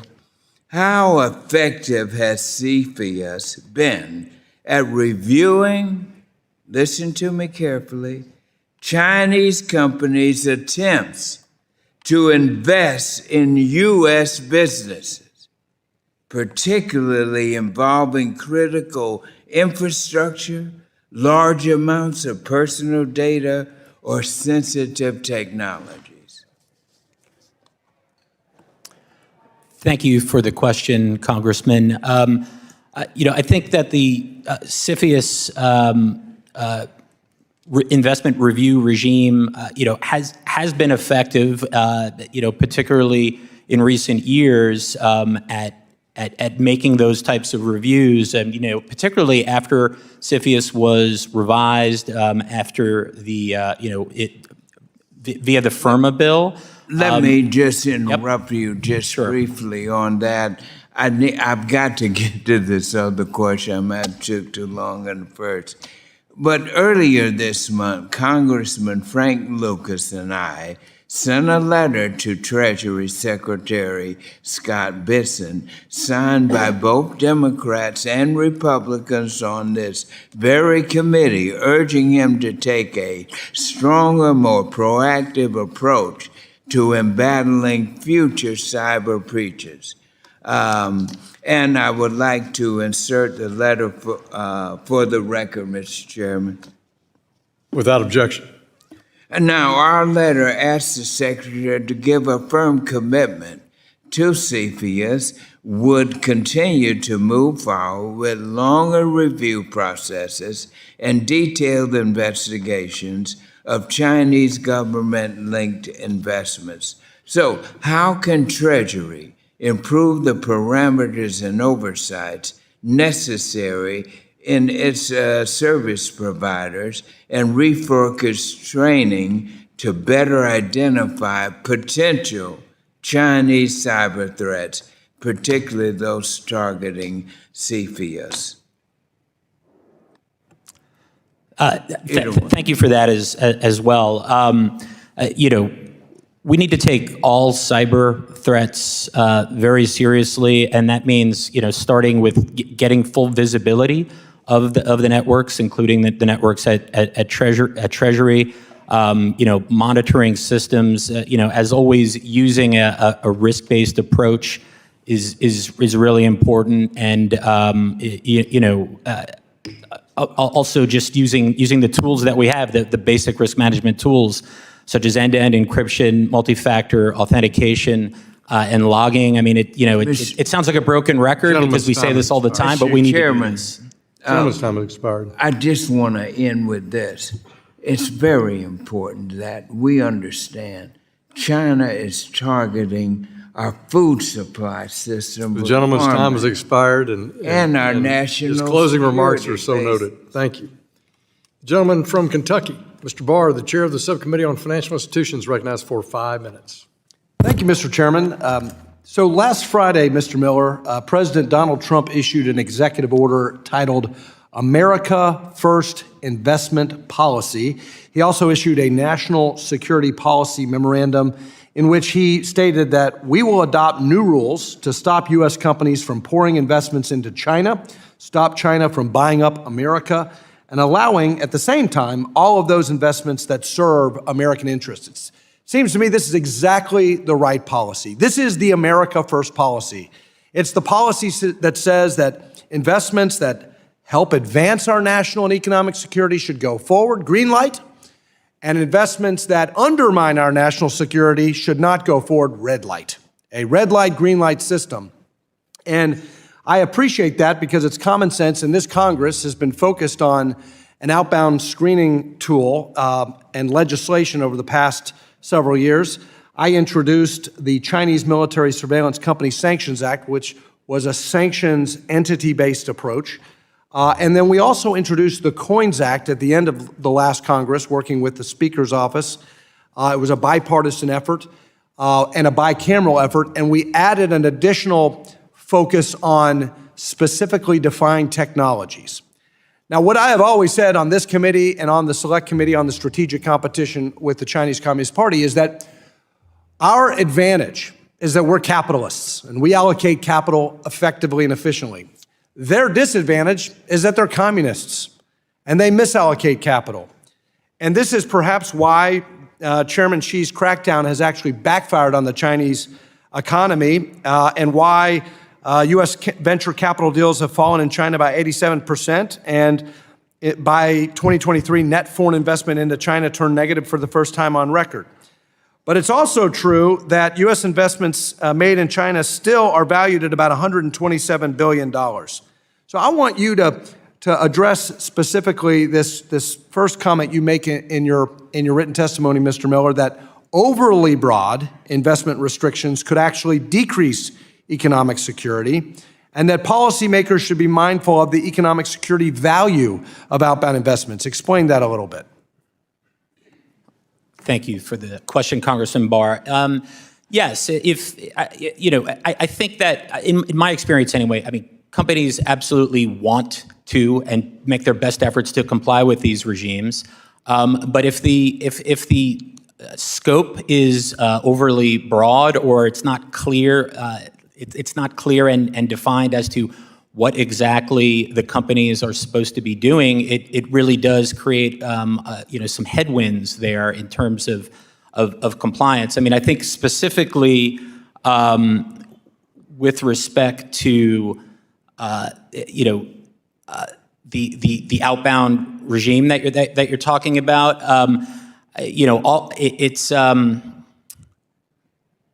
Well, I think one thing that you said that I agree with is that some outbound investment could provide insights into competitor activities.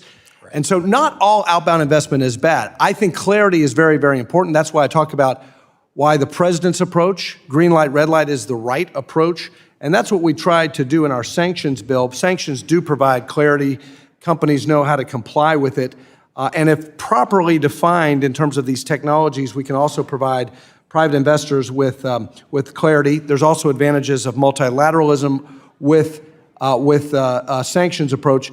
But here's the next question. In a post-Chevron world, and this is for anyone, what is the benefit of having a statute that guides this policy consistent with executive order, as opposed to just relying on the Biden executive order or the Trump executive order? Any one of you. I mean, I'll take that. I mean, yeah, you're right. In a post-Chevron world, under Loper Bright, the onus really is on Congress to write these rules as clearly as possible, so that there really is not. It's not left to executive agency discretion, which might be overturned by the courts. Well, I think here's the bottom line in my remaining 30 seconds, is the president's approach in his national security memorandum and the executive order is exactly right. It's America first. It recognizes that some outbound investment actually is in the interest of our country. Some foreign direct investment is in the interest of our country, but not all of it. And so we need to provide clarity, and we need to do it through a statute consistent with the Treasury Department's guidance here. That's what we're going to be working on, and we invite the expertise of the panel to work with us on that, and we look forward to getting this policy exactly right. With that, I yield. Gentleman's time has expired. The gentleman from Massachusetts, Mr. Lynch, the ranking member of the Subcommittee on Digital Assets, Financial Technologies, and Artificial Intelligence, recognized for 5 minutes. By the time you announce me, I won't have time to speak. That's a pretty long title. Thank you, Mr. Chairman, and I want to thank the ranking member. This is a great hearing and one that is both timely and incredibly important. I want to thank the witnesses for your very thoughtful testimony, not always in agreement, but always thoughtful. So China has developed extensive cyber capabilities offensively over the past 10 years or so, and now I think is admittedly a world leader in vulnerability exploitation, either directly or through proxies.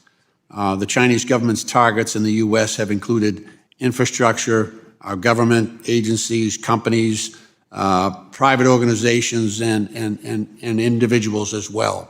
They use tools and methods that breach international law. These malicious acts can be aimed at control or just simply disruption and exposing vulnerabilities in our electrical grid and critical infrastructure. It also involves economic espionage and international property theft. Those are among the most concerning intrusions.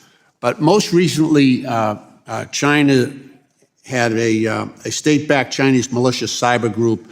They hacked the U.S. Treasury Department, and they gained access to hundreds of workstations and sensitive but unclassified documents from the Committee on Foreign Investments in the U.S., CFIUS, and the Office of Foreign Asset Control.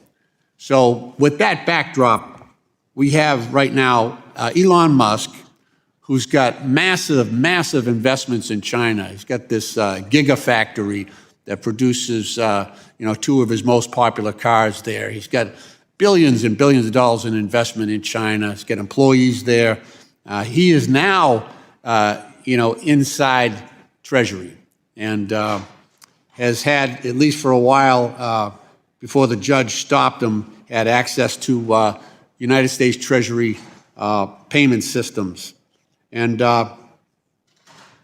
it really worries me that he's got young kids in there who, I got a letter here from 5 Treasury secretaries that are expressing concern that these individuals with no training and no ethics requirements and no security requirements are all inside Treasury. Meanwhile, they work for a guy that has billions of dollars of investments in China. It just looks like, a bad situation. Dr. Doshi, as Elon Musk and DOGE continue to have access to personal and payments data, inside Treasury, along with, sensitive information about what we are doing with defense contractors and other initiatives with sanctions. Could they potentially open up holes in our security system and make Americans' financial information vulnerable to attacks from China? Thank you, Congressman. China is the most capable cyber actor the U.S. faces. And I think that there's a risk that efforts to kind of take data off government systems and put them perhaps even on private systems so they can be run through artificial intelligence will create additional vulnerabilities that China will be very happy to exploit. What are the strongest measures we can take in terms of requiring the people who have access to that system maintain the integrity of the financial system itself? Thank you, Congressman. I think that there's a number of technical steps that have to be taken on the end-to-end encryption side, on securitization of security, essentially for that equipment, technology, the data. But there's also a human element as well. And I worry about mass firings leading to insider threats, particularly of people with clearances. Should those individuals, if they have access to any of that, all go through a lengthy and robust security clearance process? My personal view, based on my time working in the NSC, is that more and more of U.S. government work in these sensitive areas should be moved to classified systems. That doesn't mean it can't be democratically accountable, but the unclassified systems are compromised, whether at the State Department, Treasury, or the U.S. Trade Rep, which gives China insight into what we're doing and advantage in negotiation. We should move that into a more secure system. All right. Mr. Chairman, that just about wraps up my time. Thank you. I yield back. Gentleman yields back. The gentleman from Texas, Mr. Williams, Chairman of the House Small Business Committee, recognized for 5 minutes. Thank you, Mr. Chairman, and thank all of you for being here today. I appreciate it. The lack of transparency into the Chinese economy is a large concern of mine, and one of the world's largest creditors. This lack of insight presents extreme risk to the United States economy and our national security. This is why I introduced the China Financial Threat Mitigation Act, which my colleague, Representative Gottenheimer, and I have joined together. And this is a bipartisan legislation that would require a study on the exposure of the U.S. financial sector to risk from China. Reliable data is crucial for the United States government to accurately assess our financial exposure to the Chinese. And through this, we will be able to better protect the United States' financial interests and our own national security. So, Mr. Mullazin, how can the United States best hold China accountable for the lack of transparency in their financial system? The IMF has certain tools, like, for example, the financial sector assessment programs and the like, that look at whether member countries live up to standards by the Basel Committee, for example, among others. But of course, as a multilateral organization, it has limits as far as it can go, because it needs to look at these standards and can only assess those that exist. So the IMF as such has no direct tools to increase transparency, but it can publish them, their findings. It can rely on peer pressure and shareholders in the IMF to then exert pressure on China to improve its policies. Okay, thank you. China has continuously exploited global supply chains to advance their strategic ambitions using economic coercion, forced labor, and predatory trade practices to dominate key industries. And this has created vulnerabilities for the United States and puts American businesses and consumers at the mercy of the Chinese Communist Party policies. In addition to their use of global supply chains, the CCP's opaque lending practices and state-subsidized competition have undercut American manufacturers, making it increasingly difficult for them to compete on a level playing field. So, Mr. Miller, what specific policies should Congress pursue to counteract China's stranglehold on critical goods and manufacturing? And additionally, how can we create a stronger incentive for American companies to diversify their supply chains and reduce dependence on China? Thanks very much for the question, Congressman. It's absolutely critical that we focus on supply chain resiliency and security. And I think companies, certainly in the technology sector, for some time have been working to increase supply chain diversity. We have to be realistic that we have complex global supply chains right now. And it will not be an overnight process, but moving certain parts of manufacturing and supply to friends and allies as well as the United States is something that is already underway. In the short time I have left, throughout your career, Mr. Kassar, you have investigated international money laundering networks and underground financial systems that enable transnational crime. So today we see Chinese financial networks playing a key role in laundering fentanyl profits for Mexican cartels, using a trade-based money laundering and underground banking to move illicit funds while evading U.S. authorities. So given China's history of shielding these operations from scrutiny, what steps should the U.S. take to disrupt these financial channels? And what is China's end game, do you believe, in weaponizing fentanyl in the U.S.?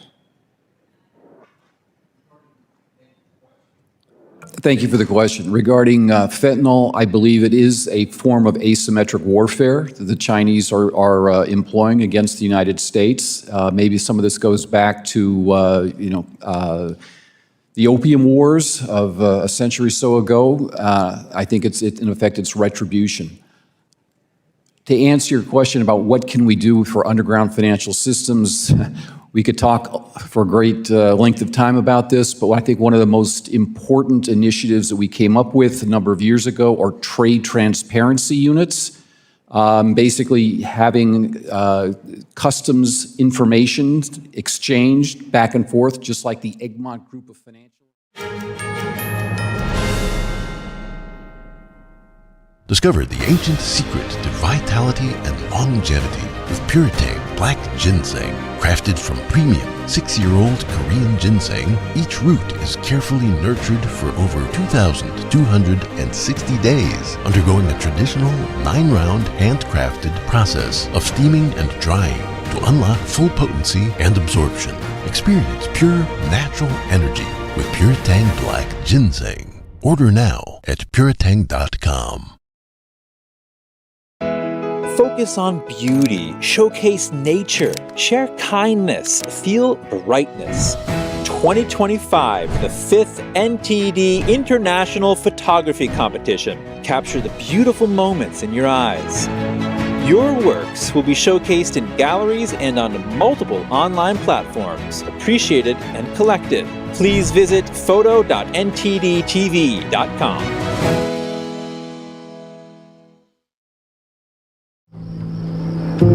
I didn't ask to lose my mother or to be abused at 5 years old. I didn't ask to be kicked out of my house with nowhere to go. I didn't ask for any of this. But I did ask for help, and Covenant House was there. Thanks to their love and support, and to generous people like you, I got what I needed to take control of my life. For the young people who didn't ask to be put in unthinkable situations, Covenant House is there providing safety, hope, and a brighter future. Call or go online now. For a gift of only $19 a month, just 63 cents a day, you can provide hot meals, safe shelter, medical care, and love to more than 2,000 young people who sleep at a Covenant House every night. 1 in 10 young adults will experience homelessness this year. Your gift can help reach them when they need it most.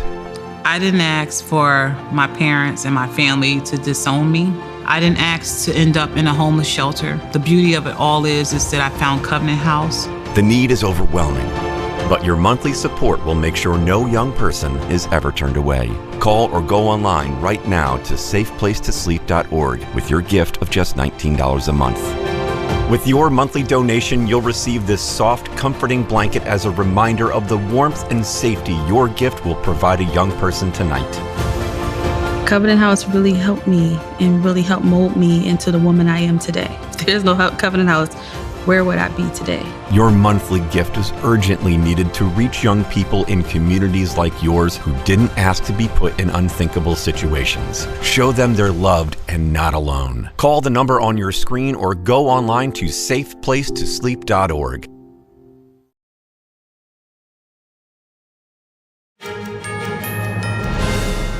Welcome back. More tension in the Taiwan Strait. Taiwan's Coast Guard say they have detained a China-linked cargo ship after an undersea cable was disconnected.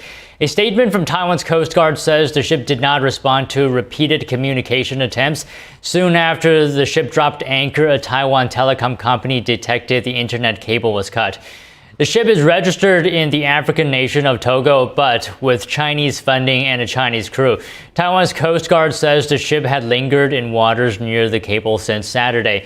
A similar incident occurred in January. Taiwanese authorities say this could be a gray zone tactic by Beijing. That's a reference to provocative actions below what can be considered as acts of war.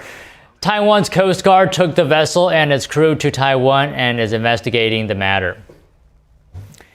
Joining us now is John Mills, Senior Fellow at the Center for Security Policy, to discuss today's House Committee hearing on countering challenges posed by China across a range of policy issues, which includes its influence in international financial institutions, energy security, and the development of cutting-edge technologies. John, good to see you. So one of the witnesses' testimony at today's committee hearing said that China has a grand strategy to displace U.S.-led order. It seeks to catch up and surpass the U.S. technologically and to acquire the capability to defeat U.S. forces militarily. Has China come closer to achieving all this, even as its economy sputters?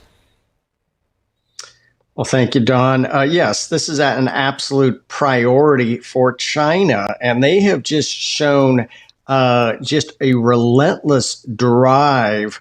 Let's just take the financial sector in one method after another. And if they're blocked one way, they go another way. And they have multiple lines of effort going on just within the financial sector to get access to the capital markets and just to be mischievous, whether it's buying land, that's partly in the financial sector, or financing movies. They just are relentless and pervasive. So, it's facing a few challenges within its economy, that is China. Has that slowed it down at all? Well, even as troubles at home inside of China, this is still a priority. And this is just like the old days with the Soviet Union, where the Soviet people were living in a lot of times not very good conditions, but the foreign intelligence operations of the KGB were always a priority. They always had influence money, whether it was Nicaragua, whether it was Angola. They always prioritized that to the foreign misadventures. So the Chinese people are suffering, but the foreign malign influence activities still are clearly a priority. In your view, has China been successful at reducing its dependence on foreign economies while increasing global dependence on itself? This is a tough one. And let's just take the malign aspect of it out. Any economy that focuses on is challenged to grow their economy. And then they say, okay, well, we'll shift to domestic consumption. Other countries have gone through this trajectory since the end of the Second World War. It's always a challenge. The export-driven aspect eventually achieves kind of a plateau. And then they'll turn to internal consumption to try to keep the economy going. And a lot of times it just doesn't work, and especially in the totalitarian system.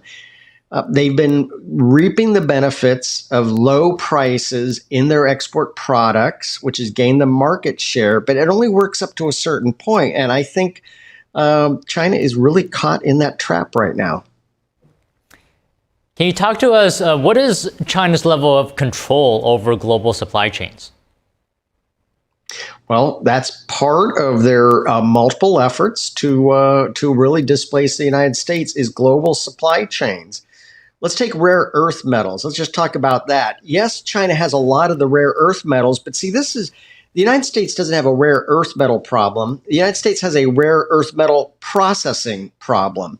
Because of globalism, all these processing issues, and a lot of times they are dirty and nasty and not very good for the environment. We have to figure out how to do it in a cleaner way, that is for sure. But China has really exploited the lack of American rare earth metal processing capacity and capability. That's really what they've exploited. So, and they've done that, and they've done it oftentimes in a very unclean, messy way inside of China. They're willing to accept the extreme environmental risks, and there is an environmental aspect. This is not virtue signaling to those who want a clean environment, which is everybody, but there really is a environmental cost to the way China is handling the processing.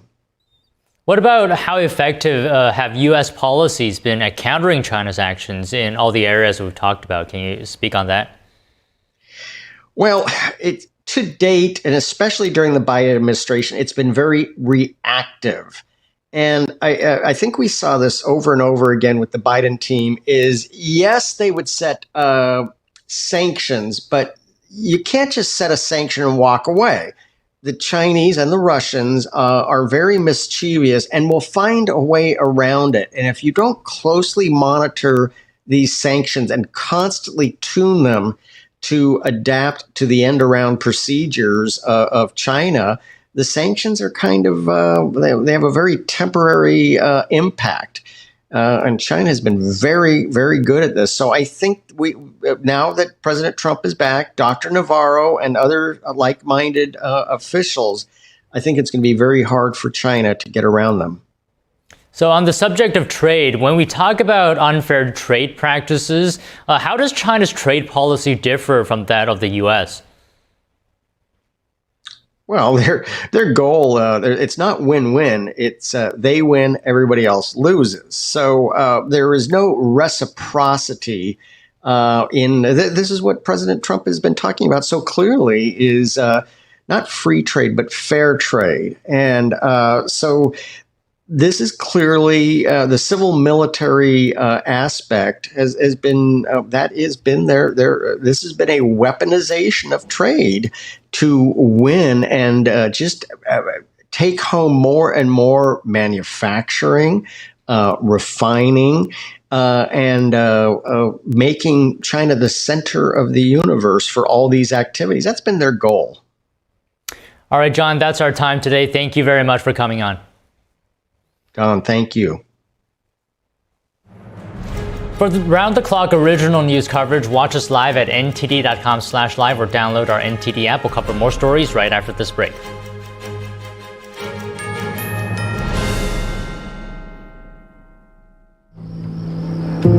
I didn't ask to lose my mother or to be abused at 5 years old. I didn't ask to be kicked out of my house with nowhere to go.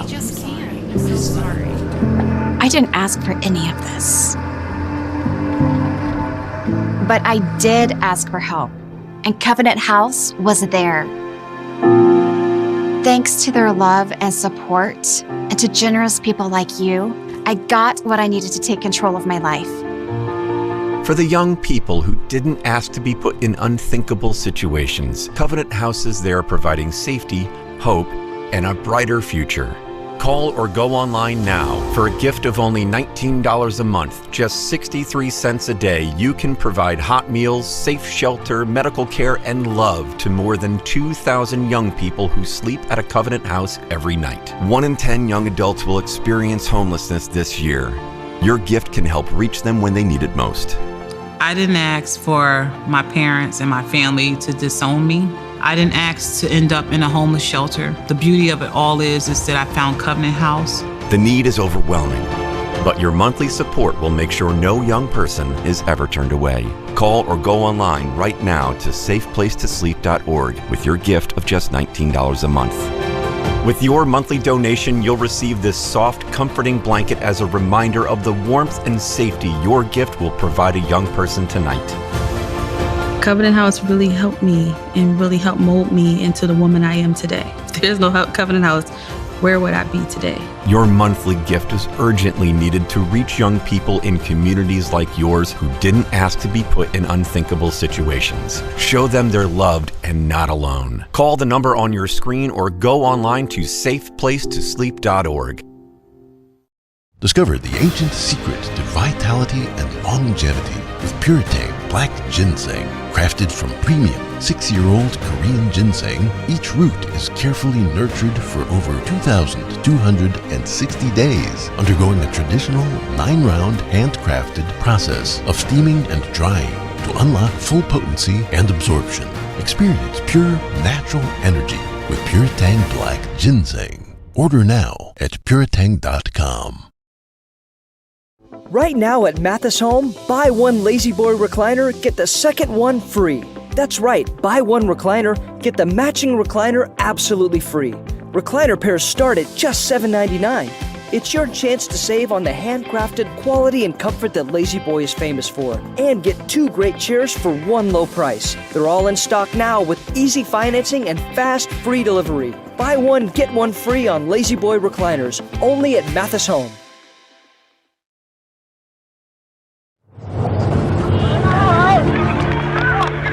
There are real consequences to controlled media.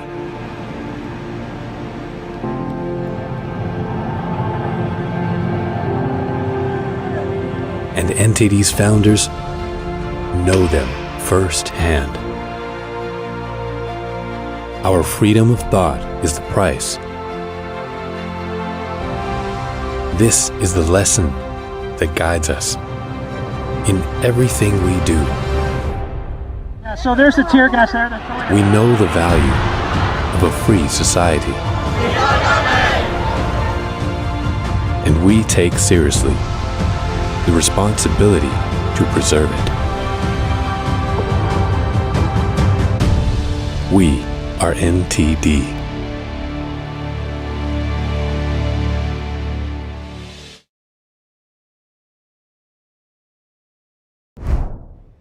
Welcome to NTD News Today. Here are today's top stories.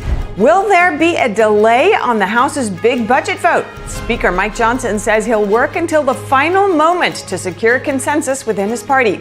This afternoon, Democrats warn of its impacts, while Republicans deny their claims. We have the latest. President Trump calls for the revival of the Keystone Pipeline and says tariffs planned for Canada and Mexico are moving forward as scheduled. The latest from the Trump administration. Russia says it won't accept European peacekeepers being deployed in Ukraine. That's after President Trump said Russian President Vladimir Putin told him Moscow has no problem with the idea. Britain vows to increase defense spending as Prime Minister Starmer prepares to meet President Trump. And European leaders want Trump to back peacekeeping forces in a post-war Ukraine. Pope Francis works from the hospital where he's being treated for bilateral pneumonia. The pontiff remains in critical condition.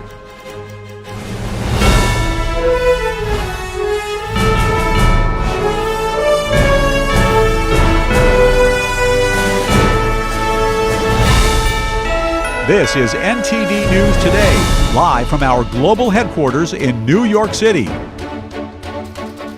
Today's Tuesday, February 25th. I'm Stephania Cox. House Republicans are soon expected to vote on a budget resolution that unlocks President Trump's priorities on taxes, energy, border policies, and more.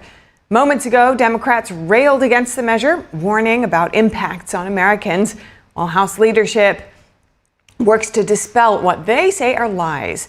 NTD's Melina Weisskopf joined us live with more. Melina, good to see you again. What are you hearing from both sides of the aisle?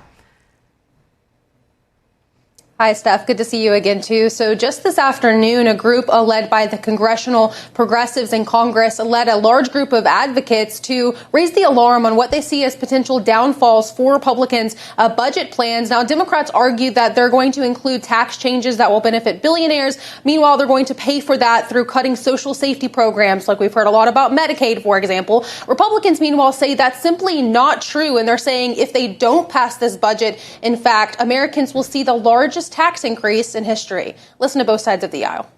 What House Republicans are trying to pass today is to steal from seniors, steal from children, steal from veterans, all to pay for tax cuts for the ultra rich. That's what it is.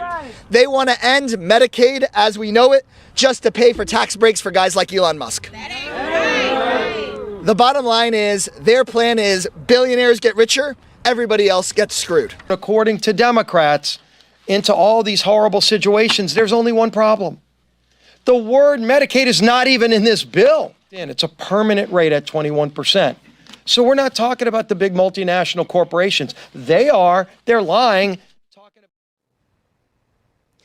Now, Steph, Republicans this morning also emphasized that this bill is just a resolution. Now, it would start them to be able to, it would start the process for Republicans to be able to craft policy. So this budget resolution does not include any details about what will be in the final budget bill with all of those policy changes. However, what it does include is $2 trillion worth of savings over 10 years. Now, some Republicans are even concerned about where those savings will come from.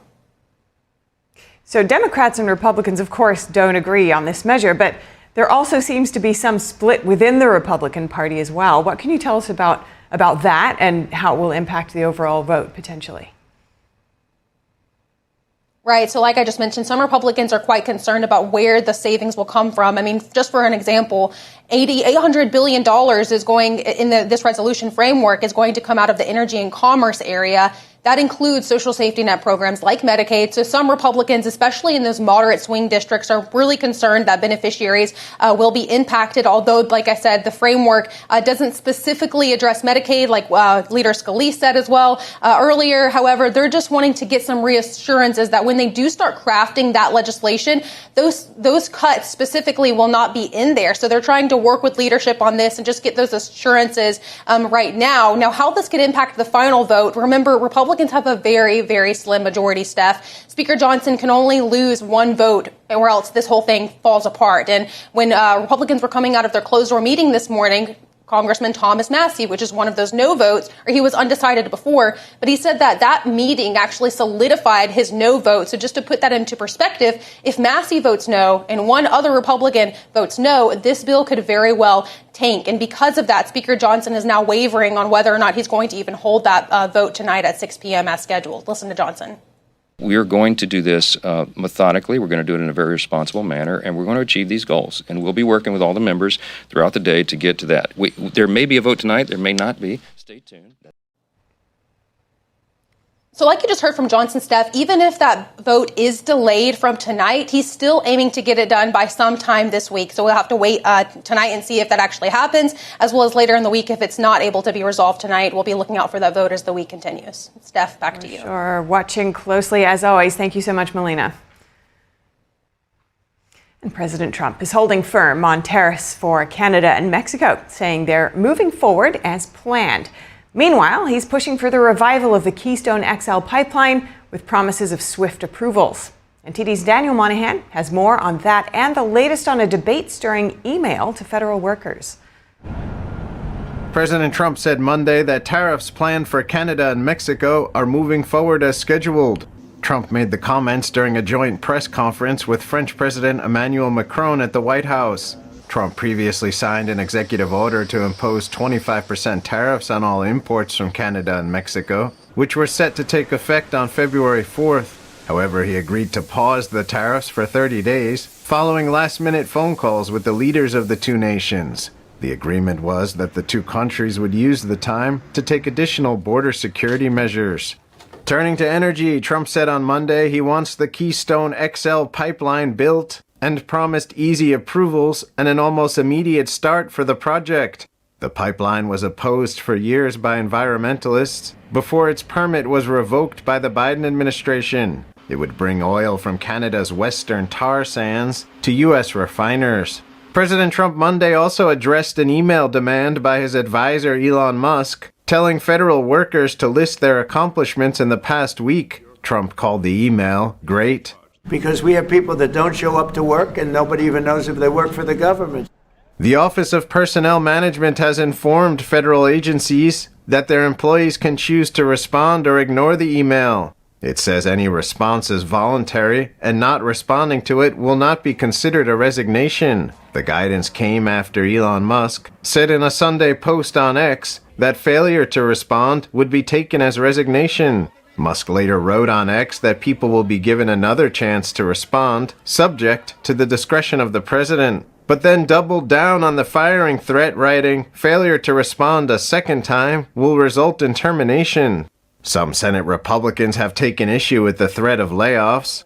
Senator Shelley Moore Capito said clarification on the voluntary part would probably be good. And Senator Tom Tillis called it a distraction, saying it amounts to undermining newly confirmed leadership. From trade policy to energy and federal workforce discussions, key decisions in the Trump administration continue to unfold. Daniel Monahan, NTD News. FBI Director Kash Patel was sworn in as the acting head of the Bureau of Alcohol, Tobacco, Firearms, and Explosives yesterday. Patel is now leading 2 agencies under the Department of Justice. He was sworn in as FBI Director on Saturday after being confirmed by the Senate in a 51-49 vote. Gun rights advocacy groups hope his leadership will bring about changes within the ATF. The National Rifle Association called Patel's appointment a great first step. The group says it's looking forward to working with Patel to protect and expand Second Amendment freedoms. The ATF mainly enforces the law concerning the illegal use and trafficking of firearms, explosives, arson, and acts of terrorism. And a quick correction. In yesterday's broadcast, we said that President Trump appointed Dan Bongino to the point of Deputy FBI Director. The appointment was actually made by FBI Director Kash Patel, and Trump was merely announcing Bongino's appointment. Coming up, glimmers of hope for peace in Ukraine on the 3-year anniversary of Russia's invasion. While Zelensky hosted many world leaders for talks, French President Macron was at the White House. We dig deeper. A Russian spokesperson says Moscow won't accept European peacekeepers being deployed in Ukraine. What President Trump said about comments allegedly made earlier by Russian President Vladimir Putin. Health Secretary RFK Jr. delays new label rules for food products. They're part of his Make America Healthy Again agenda. More on that after the break.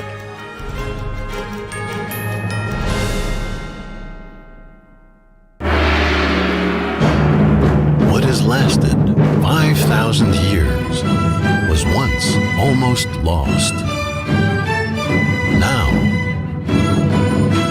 the world awaits the divine culture's return.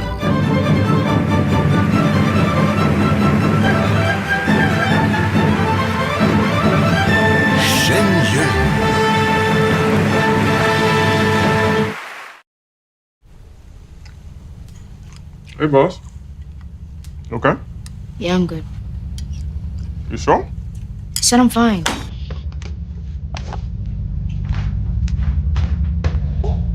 Since I was little, it was only like me and my parents. You think you created family out of characters? Yeah. Before I'm gonna take that and make it into a song.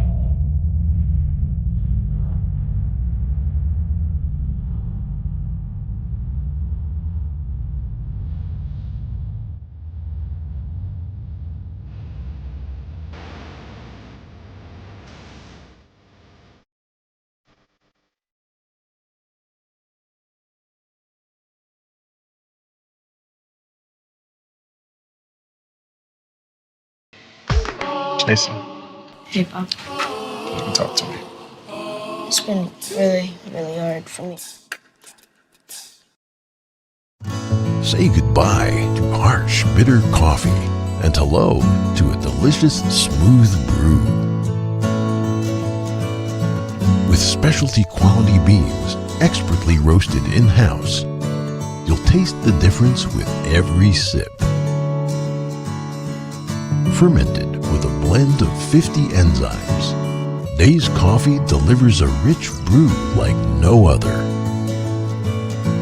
Made with the highest grade specialty beans available, you're sure to taste the difference.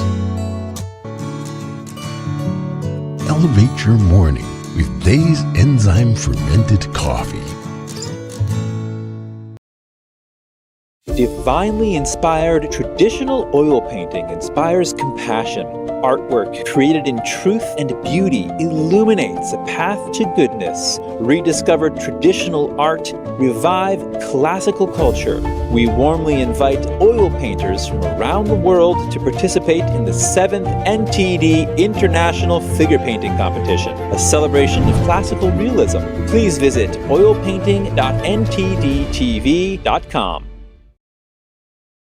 Everybody in my house knows how to ride a bike except me. People ask, How your children learn how to ride a bike, and you didn't. I didn't teach them. I just created an environment where they taught themselves, and all I had to do was be there.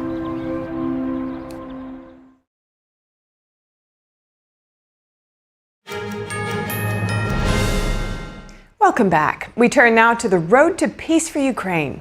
President Trump sat down to talk with French President Emmanuel Macron yesterday. The two leaders were able to find some common ground. Here are the details. A ceasefire as soon as possible. That's what President Trump and French President Emmanuel Macron agreed on at the White House Monday. But there was a lot left unsaid. Both leaders hold starkly different views on key issues like post-war reconstruction and security guarantees for Ukraine. But Trump said he believes Macron agrees that now is the right time, perhaps the only time, for a peace deal to be achieved. Trump also said Macron agrees with what he has long said, that Europe, not just the United States, needs to bear the cost of ensuring Ukraine's security. Macron told reporters at a joint news conference that Europe wants peace swiftly, but it doesn't want an agreement that is weak. He later repeated the concern in an interview with Fox News. Be careful, because we need something substantial for Ukraine, but for the security of Europe and France. And second, let's work together on the future to preserve security guarantees, meaning to be sure that this peace will be respected by Russia. Trump didn't speak much about security guarantees, but Macron did say Trump was in favor of negotiating them in due time. Macron also suggested using frozen Russian assets to help fund Ukraine's reconstruction. In his interview with Fox News, the French president said a deal could emerge in the coming weeks. He revealed that France and the UK are working on a joint proposal to deploy troops in non-combat roles to help maintain stability with US backing. British Prime Minister Keir Starmer said last week the UK is willing to have boots on the ground in Ukraine if needed to enforce a peace deal. Starmer is due to meet with Trump in Washington Thursday. And when asked Monday if Canada would send troops to Ukraine, Prime Minister Justin Trudeau said everything is on the table. Trump meanwhile said he could meet with Ukrainian President Volodymyr Zelensky as soon as this week. It comes as a landmark rare earth minerals deal between the U.S. and Ukraine is being negotiated, a deal the Trump administration has said would be a win-win. I will be meeting with President Zelensky. In fact, he may come in this week or next week to sign the agreement, and which would be nice. I'd love to meet him. Zelensky told European and Canadian leaders Monday that deal was progressing. He also said he needed to meet Trump as soon as possible to work out an agreement on security guarantees. Our teams are already working productively with the U.S. on economic agreement, which we hope to sign in Washington. And President Trump, we would really like to hear from you, because all our people, all our families are very worried. Will there be support from America? Will America be the leader of the free world? Meanwhile, Russian President Vladimir Putin Monday said he is open to partnering with the U.S. to extract resources, including rare minerals in Russia, and also said he has no objection to the potential U.S.-Ukraine deal. He also said Moscow is willing to cooperate with Washington to scale back defense budgets by as much as 50%. And joining us to discuss Trump's meeting with Macron and the search for peace in Ukraine is political scientist Werner Patel. He's also a research director at the Matthias Corvinus Collegium in Brussels. Excuse me there. Good to have you with us. To begin with, though, a Russian spokesperson now saying that Moscow won't accept European peacekeepers being deployed in Ukraine, where Trump had earlier said that Putin had said that he would accept that. Your reaction to that news? Well, it seems that there is not as much clarity in the talks between Russia and the United States as some people might hope. It seems that things are still evolving, and actually it's a thorny issue whether or to what degree or with what troops European soldiers should be put on the ground in Ukraine to secure peace between Ukraine and Russia. So we should not expect to have final clarity or clarity at all in soon time. We have to wait for the evolving of the talks between Russia, United States, and some European representatives. Okay, digging deeper on yesterday's meetings, Macron being the first European leader to visit Trump since he regained power a month ago, and the French president called his discussions with Trump a turning point. What would you say were Macron's objectives, and do you think he achieved it?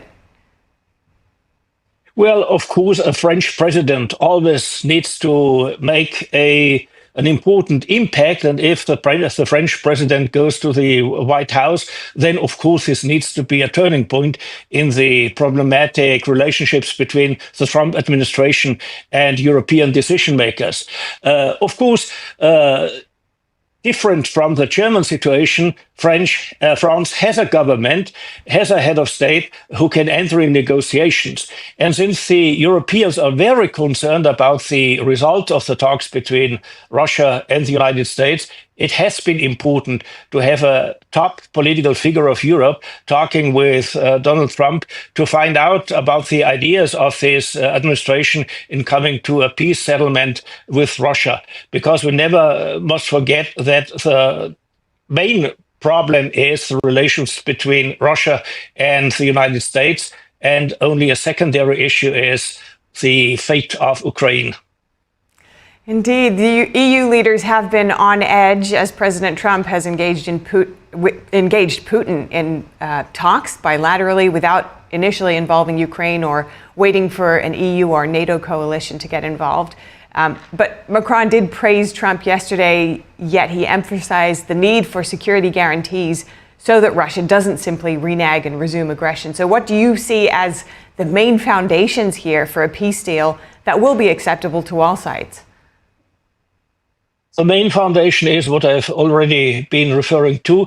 This is that the United States and the Russian government agree on how they are going to settle their interests, because in the Russian perspective, it is a conflict between the United States trying to get a stronghold quite close to the Russian borderline, which was one of the important causes of this war, which from the Russian side is seen as an act of self-defense. So only if the United States and Russia agree on mutual security issues, there will be a stable foundation for peace. The second stable foundation is the consent of the Ukrainian government. This will be quite difficult because with high probability, to avoid the notion of certainty, Ukraine will lose territory because the situation of the battlefield is as it is.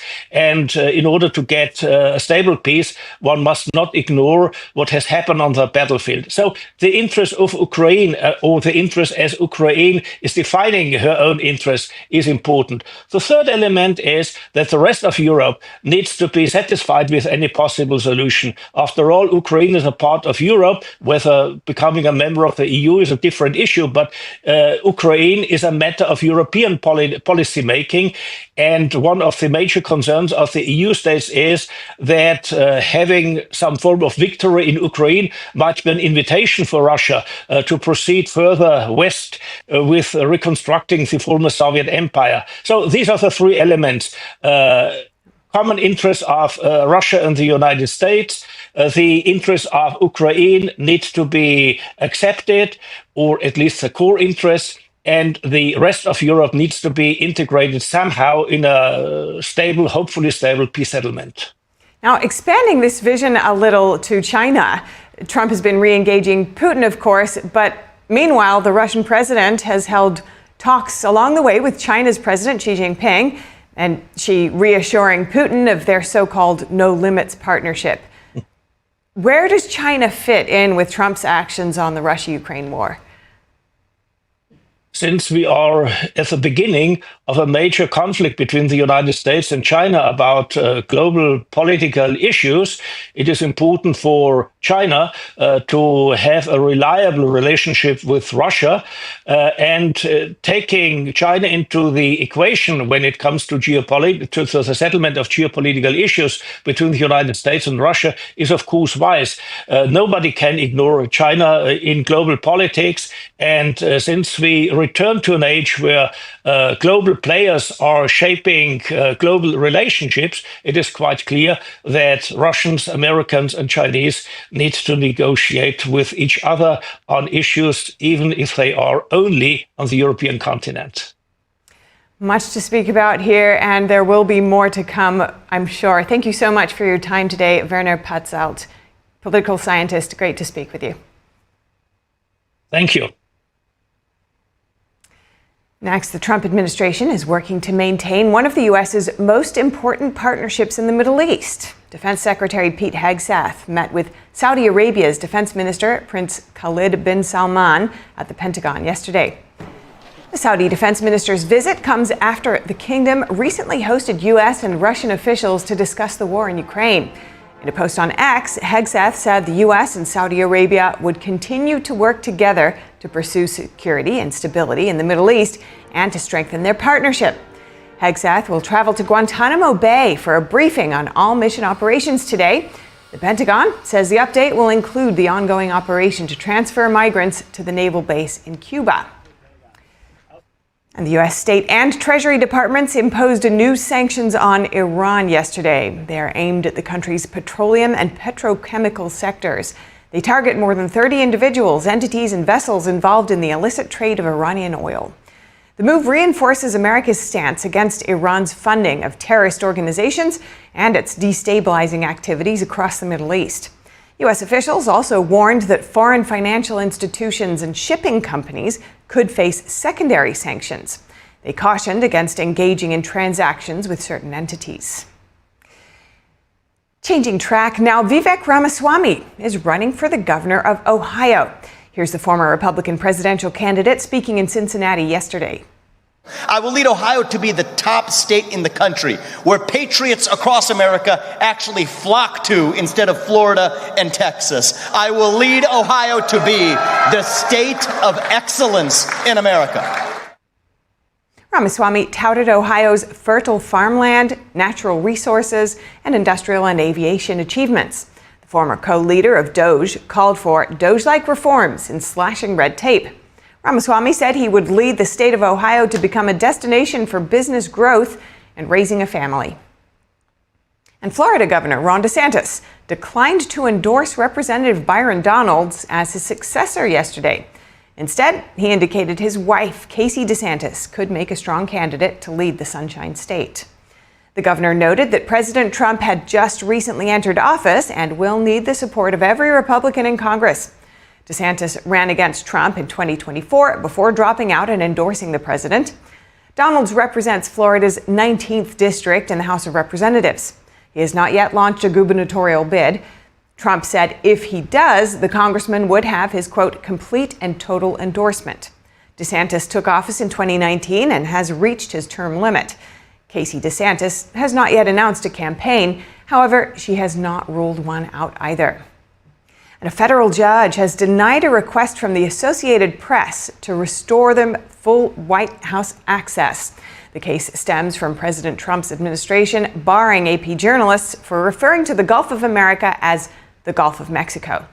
U.S. District Judge Trevor McFadden rejected the AP's request for a temporary injunction, which would have reinstated access to the Oval Office, Air Force One, and White House events. McFadden said the restrictions apply to more private areas used by the president and differ from past cases where courts blocked press bans. He also noted the AP hasn't shown a strong likelihood of winning the case. A court hearing is set for March 20th, and we'll keep you posted on that. Rudy Giuliani's years-long saga with two Georgia election workers is now over. It involved statements Giuliani made after the 2020 presidential election, accusing the workers of election fraud. Lawyers for Wandrea Moss and Ruby Freeman told a federal court the former New York mayor satisfied the defamation judgment against him. Giuliani reached a settlement to resolve the nearly $150 million judgment last month, narrowly avoiding a second trial. He was ready to fight for his Florida condo and New York Yankees World Series rings.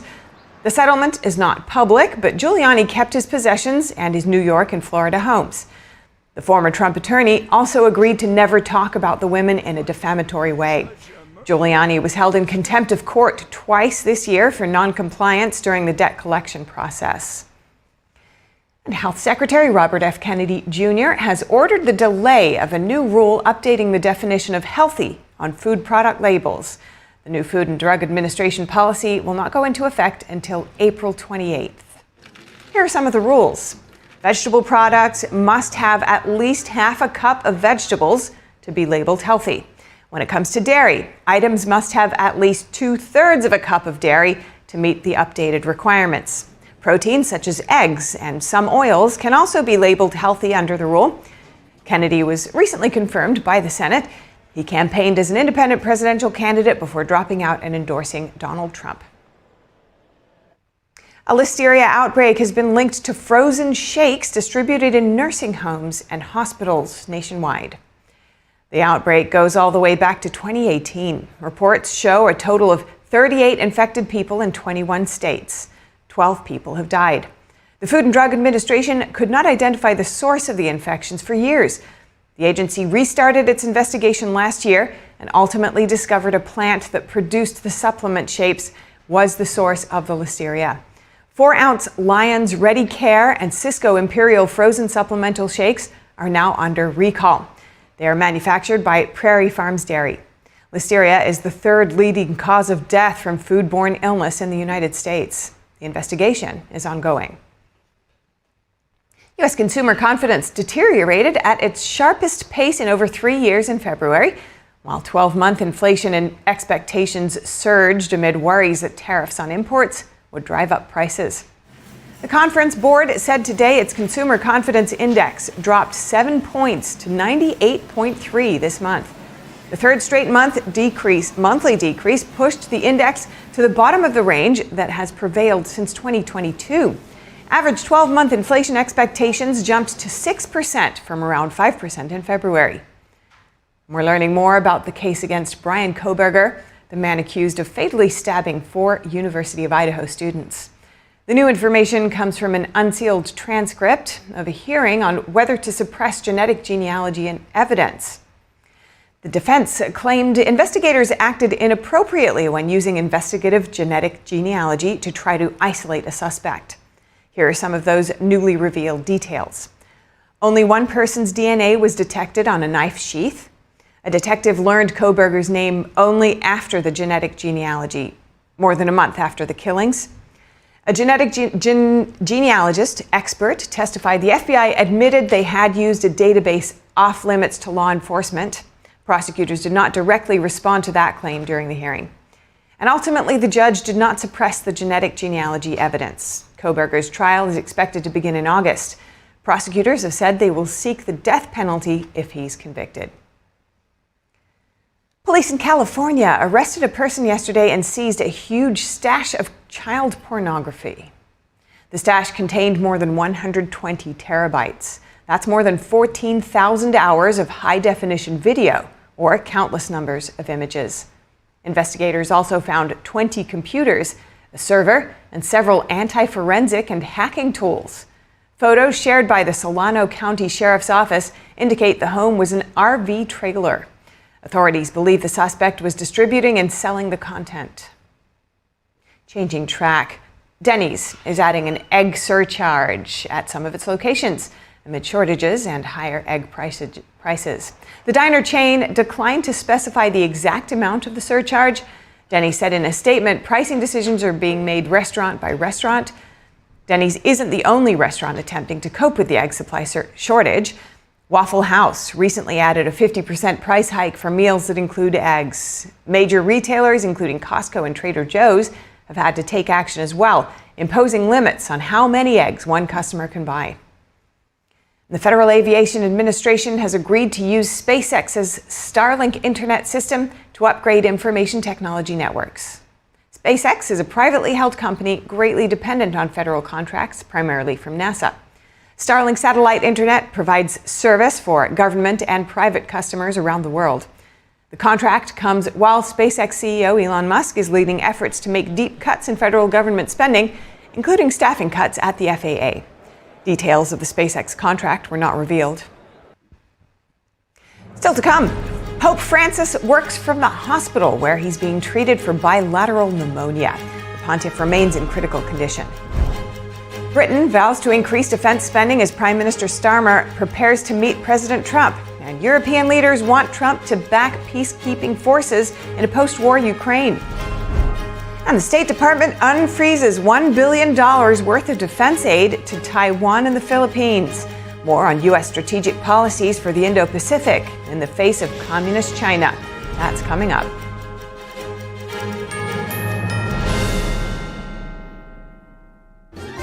Kids love it. Parents trust it. Obviously. Explore GJW Plus Kids Series and Gone Campus courses led by expert educators. This is spectacular. Children will learn values like respect, responsibility, and knowledge in language, science, and more. Wow. All while having fun. Perfect. Subscribe today at GJW Plus Kids, where learning meets fun. Discover the ancient secret to vitality and longevity with Puretane Black Ginseng. Crafted from premium 6-year-old Korean ginseng, each root is carefully nurtured for over 2,260 days, undergoing a traditional 9-round handcrafted process of steaming and drying to unlock full potency and absorption. Experience pure natural energy with Puretane Black Ginseng. Order now at puretane.com. What if kids in America didn't have to go to bed hungry tonight? What if our moms, dads, and grandparents could put healthy food on the table every day to help us grow strong? What if all of our friends and neighbors had fresh food too, and there was no hunger at all in America? And what if there was a way today for you to help? Call now or go online to helpfeedingamerica.org and give $19 a month, just 63 cents a day. So many of us don't have enough food to eat, but your monthly gift means families across the country and in your community can fill plates with food. Kids can get healthy meals year-round, even when school's out, and our neighbors can have fresh food. Food that moms, dads, entire families need to thrive. But right now, more people are facing hunger. Feeding America works from coast to coast with partner food banks, food pantries, and meal programs. It takes all of us to make that happen. Will you help too? Please call the number on your screen or go online to helpfeedingamerica.org and give just $19 a month, and we'll send you this free canvas grocery bag.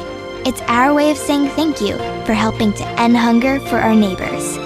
Because no kid, no mom or dad, nobody should go hungry in America. Nobody. So what if today was the day you could help nourish futures for our friends, our families, for all of us? Ending hunger is possible. What if we end it together? Call or give online today at helpfeedingamerica.org and your gift can be doubled. Thank you.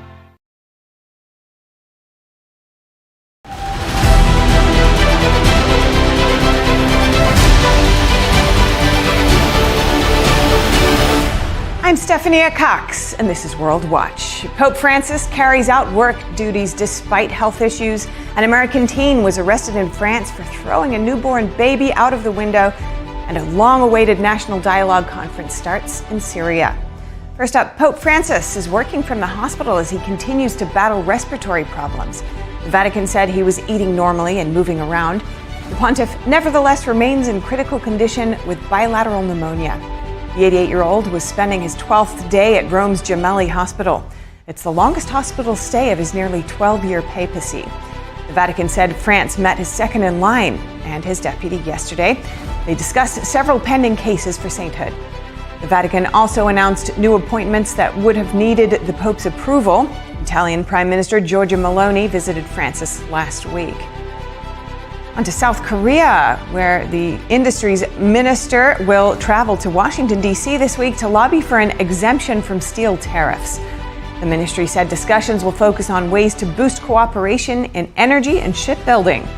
A major South Korean delegation visited Washington last week for the first time since President Donald Trump's return to power. Upon returning to office, Trump announced 25 tariffs on steel and aluminum imports and reciprocal tariffs on trading partners. In January, South Korea's exports declined for the first time after a 6-month growth streak. The nation's industry minister will also meet with officials from the Commerce Department and members of Congress. The discussions are scheduled to last through Friday. An American teenager is being investigated for homicide in France. She's accused of throwing her newborn baby out of a Paris hotel's second-floor window. The baby was taken to a local hospital but did not survive. The young mother is in police custody. Prosecutors and French media have not named her. Multiple media agencies report the woman is 18 years old. Prosecutors said she was part of a group of young adults traveling in Europe. The U.S. Embassy in France said it was aware of reports of the arrest and was closely monitoring the case. A long-awaited national dialogue conference is starting in Syria today. That's as the country starts to rebuild itself after the fall of former President Bashar Assad and nearly 14 years of civil war. Some 600 people from different parts of Syria were invited to the gathering in Damascus. The event is being hosted by the new authorities led by the Islamist terrorist group known as HTS. Syria's interim president described the National Dialogue Conference as a rare historical opportunity. The gathering is meant to come up with non-binding recommendations to the country's interim rules. Officials also seek to draft a new constitution and form a new government. 4 alleged Hamas terrorists went on trial today in Berlin. The defendants are accused of working as operatives in Europe. The suspects were arrested in 2023. According to the court, attacks were planned on the Israeli embassy in Berlin, the U.S. airbase Ramstein, and an area around Berlin's Hemphofer Feld Park. If convicted, each defendant faces up to 10 years in prison. Hamas is listed as a terrorist organization by the European Union. The group's activities have been banned in Germany since 2023. The trial is the first of its kind for Berlin. The defendants face charges over an alleged attack and specific membership to a foreign terror group. One of the Southeast Asia's biggest and longest-running military exercises began today in northeastern Thailand. An official press release says more than 8,000 troops from 30 countries are taking part in the Cobra Gold exercise. This year's training reflects the evolving nature of modern warfare. Military officials say it includes command and control exercises, humanitarian assistance, field drills, cyber defense, space operations, and counter-drone strategies. The 44th Cobra Gold exercise runs until March 7th. And Britain pledges to increase defense spending as Prime Minister Starmer prepares to meet President Trump. British officials' aid funding will be cut to achieve this. Starmer is seeking Trump's commitment to help peacekeeping forces in a post-war Ukraine. NTD's international correspondent Malcolm Hudson has more for us from London. Britain will raise its defense spending to 2.5% of GDP by 2027. It's a signal to President Trump that the UK can help boost Europe's security. Prime Minister Keir Starmer said this will begin the biggest sustained increase in defense spending since the end of the Cold War. But, Mr. Speaker, we must go further still. So, subject to economic and fiscal conditions, and aligned with our strategic and operational needs, we will also set a clear ambition for defence spending to rise to 3% of GDP in the next Parliament. Britain last spent 3% of GDP on defence in 1993 to 94. Starmer said the government will spend $17 billion more on defence every year from 2027. Britain's Defence Ministry said it spent £54 billion, or about $68 billion, in the 2023 to 24 financial year. Successive British governments have reduced spending on defence since World War II and the Cold War, instead stepping up investment in health, welfare and education. The new defence increase will be paid for by cutting the international aid budget from 0.5% down to 0.3% in 2027. I want to be clear to the House. That is not an announcement I am happy to make. I'm proud of our pioneering record on overseas development. While unhappy about the aid cut, he said it was necessary to offer Ukraine and Europe support in the, quote, new era. European leaders were stunned earlier this month when Trump's administration made clear that Europe would need to step up to provide its own security. It sparked a bout of diplomatic activity. Trump has repeatedly called for NATO nations to spend 5% of GDP on defense. Starmer is due to meet Trump in Washington on Thursday. When I meet President Trump, I will be clear. I want this relationship to go from strength to strength. But, Mr. Speaker, strength in this world also depends on a new alliance with Europe. Starmer said he is open to putting British troops in Ukraine to help guarantee security, but only alongside other European nations. He also wants the US to act as a backstop for any European security guarantee to deter Russia from launching a new invasion. So far, Trump and French President Emmanuel Macron have agreed on the deployment of European peacekeeping forces, but Trump has not committed the US to playing a role. Malcolm Hudson, NTD News, London. Thank you for that report, Malcolm. Next, Russia says it won't accept European peacekeepers being deployed in Ukraine. And this comes after President Trump said Moscow has no problem with European forces being stationed there after the war ends. Trump said yesterday that Russian President Vladimir Putin told him he'll accept peacekeepers being in Ukraine. Today, the Kremlin was asked about Trump's comments. A Russian spokesperson responded, referring to comments made by the country's foreign minister last week. He said Moscow would view such a move as a direct threat to Russia's sovereignty. That's even if the troops operated under a different flag. The UK, Germany, Sweden, and more said they're open to sending troops to Ukraine after the fighting ends to prevent another Russian invasion. The forces might operate under the European Union flag if such a move does take place. In a sweeping cut to government funding by the Trump administration, here comes one exception. Secretary of State Marco Rubio lifting the freeze on more than $1 billion in U.S. defense aid for two strategic allies in the Indo-Pacific, Taiwan and the Philippines. The decision is a strong signal to Beijing, the administration's tough stance against the Chinese military aggression in the region. The exemption covers $870 million for Taiwan and $336 million for the Philippines. The decision follows Beijing's continuous aggression in the region. Last week, Beijing sent a Navy helicopter to tail a Filipino civilian airplane in the South China Sea, coming within less than 10 feet of an air collision. Beijing also continues to send warships and warplanes to harass Taiwan, a self-governed democracy. As for the exemption, 3 days after being sworn in as the new Secretary of State, Marco Rubio issued a sweeping order to pause almost all U.S. foreign aid for 90 days, citing the need for a thorough review of all programs. More tension in the Taiwan Strait. Taiwan's Coast Guard says they have detained a China-linked cargo ship after an undersea cable was disconnected. A statement from Taiwan's Coast Guard says the ship did not respond to repeated communication attempts. Soon after the ship dropped anchor, a Taiwan telecom company detected the internet cable was cut. The ship is registered in the African nation of Togo, but with Chinese funding and a Chinese crew. Taiwan's Coast Guard says the ship had lingered in waters near the cable since Saturday. A similar incident occurred in January. Taiwanese authorities say this could be a gray zone tactic by Beijing. That's reference to provocative actions below what can be counted as acts of war.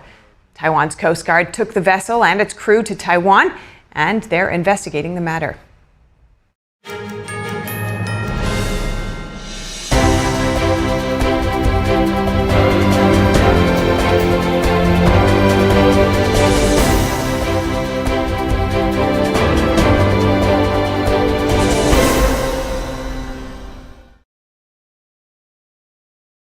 Right now at Mathis Home, buy one Lazy Boy recliner, get the second one free. That's right, buy one recliner, get the matching recliner absolutely free. Recliner pairs start at just $7.99.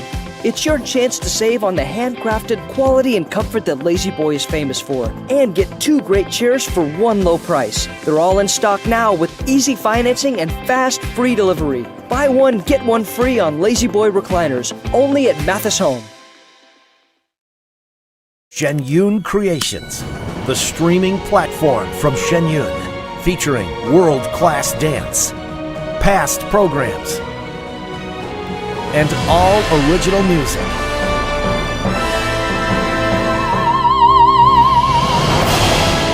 Masterclasses, behind the scenes, comedy, and more.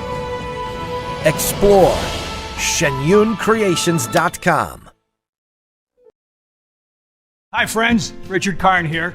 Now I'm known as the guy who can fix just about anything, but the technology in most appliances requires very special training to fix. My point is, even I know when I've met my match, and that's why my family has Choice Home Warranty.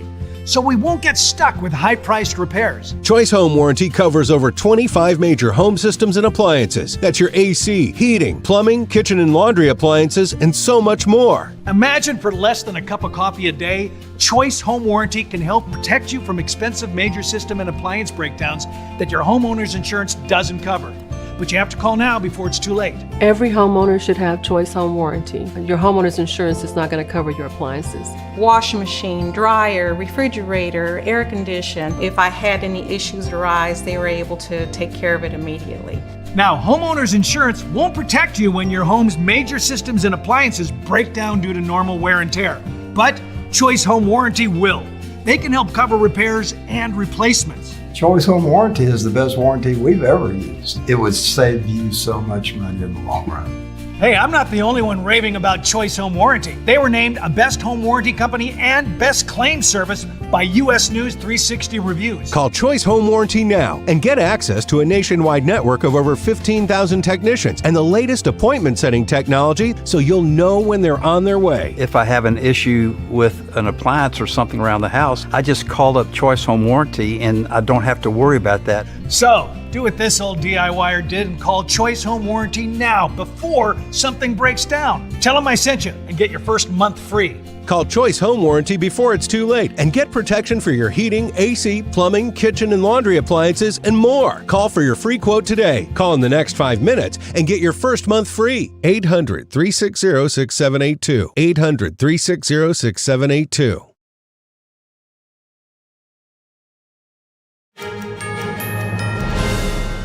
Welcome back. Now for NTD's Profiles of Service. Today, Congressman Michael McCaul, who's represented Texas's District 10 for 20 years. He's been the chairman of the House Committees on Homeland Security and Foreign Affairs. He shares with us how much his father, a World War II hero, shaped his approach to life and public service.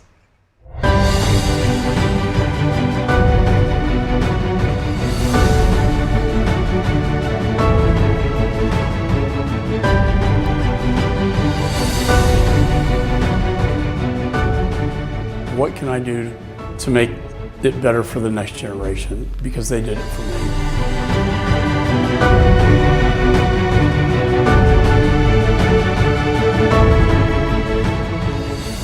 I went to Jesuit high school.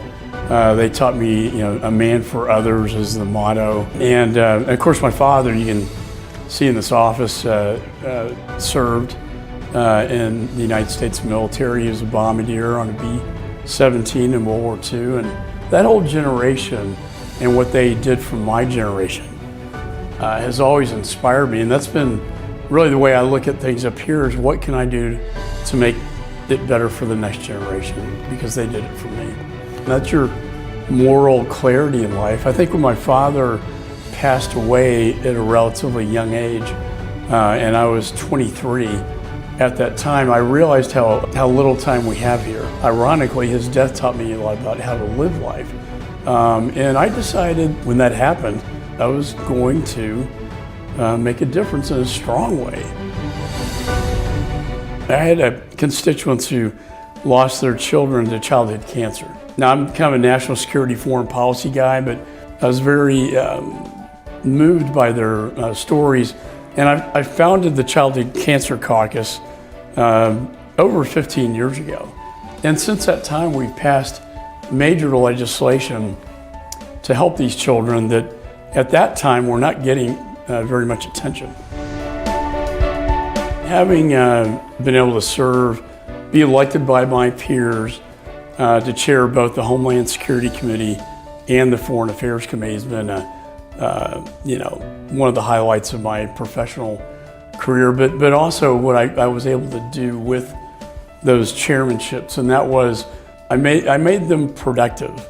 The things I did chairing Homeland against terrorism, counterterrorism, we saved a lot of lives stopping bad things from happening, and then as chairman of Foreign Affairs, providing deterrence to these adversaries that that don't wish us well. One of those adversaries that you had your eyes on was the Chinese Communist Party. I have a long history with them. I think they have quite a playbook on me. That's the great power competition that we're in. that we can't afford to lose. And if there is a World War III, it will probably come out of the Indo-Pacific. They have sanctioned me. They're very threatening. They got involved in a disinformation campaign against me, politically. And there are 4 members of Congress that were targeted by the PRC in their campaigns. One was me, and one was then Senator Marco Rubio, who's now Secretary of State. The hardest thing about this job is the time that you don't have with your family. And I have 5 children. When I first ran, they were 5 years old, 4, and the triplets were 2 years old. There were some times that I missed some of those events that, in hindsight, I wish I'd prioritized family over a job. But you can't do this without your spouse or the support of your children. It's just, you can't do it. And if you do make that choice of your career over family, you're going to lose your family. And the balance is very difficult. It's not always a sunny, rosy day, but in good times and bad, they've always been there for me. I'm a strong believer, as Reagan believed, of peace through strength. And when you project weakness, you get conflict, aggression, and war. So I hope for peace. And the only way we're going to get there is to provide the deterrence necessary to stop the aggression. Secondly, I'd like to see the prosperity that I know this country is capable of having. Finally, I'd like it to be more what it's called, and that is the United States, not the divided states. Sense of patriotism, love of country. This is the best country in the world because we have the freedom that many people in this world don't have. I think when my father died, I made that decision that I was not going to live in the shadows. I was going to make something of this life, precious life that I have, that I know is on a short-term leash with God, and we all have our mortality, and spend it for a worthy cause.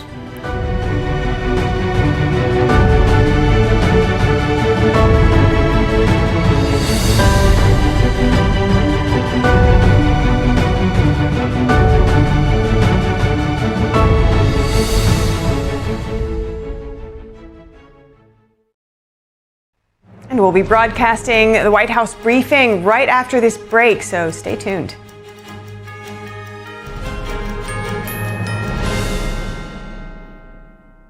As we naturally age, many people are getting zero amount of this incredible and unique substance. That's when we start seeing an impact in our joints, skin, nails, and even our digestion. People ask me, Dr. X, what is the #1 supplement I should be taking? My answer is multi-collagen protein. People's reactions to me, people were like, what are you doing? What is going on? You look amazing. You have a glow about you. What makes Ancient Nutrition Multi-Collagen stand out from other brands? 10 types of collagen. It's grass-fed, pasture-raised with vitamin C and probiotics. It's proven to reduce joint discomfort rapidly, continuously, and persistently. It improves the appearance of crow's feet after 4 weeks and improves skin tone after 8 weeks. And it promotes hair thickness, growth, and a reduction in hair breakage. It has transformed everything from my hair. Like, my hair was starting to kind of just, come out, and I don't have that anymore. My skin feels amazing.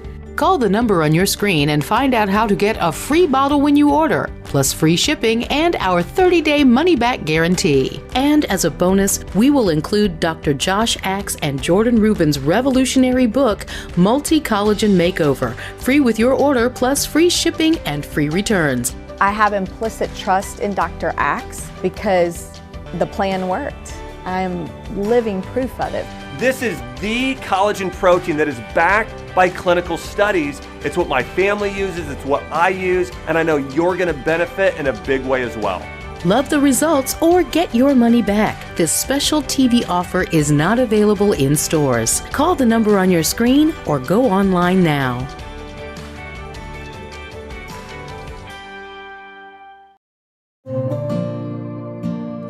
Imagine a coffee that cares for your health. Expertly fermented with a 50 enzyme complex to enhance flavor and remove bitterness. Small batch roasted to a decadent medium dark, resulting in a brew that is gentle on digestion, low acid, and up to 90% less caffeine than regular coffee.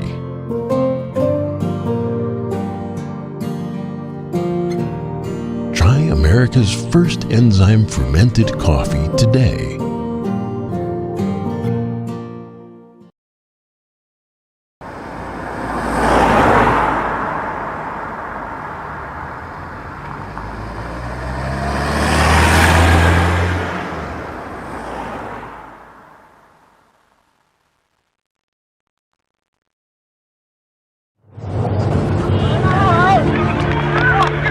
There are real consequences to controlled media.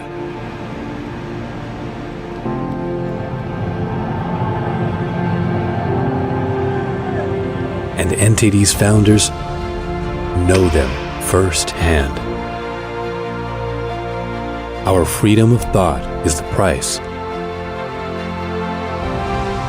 This is the lesson that guides us in everything we do. So there's the tear gas there. We know the value of a free society.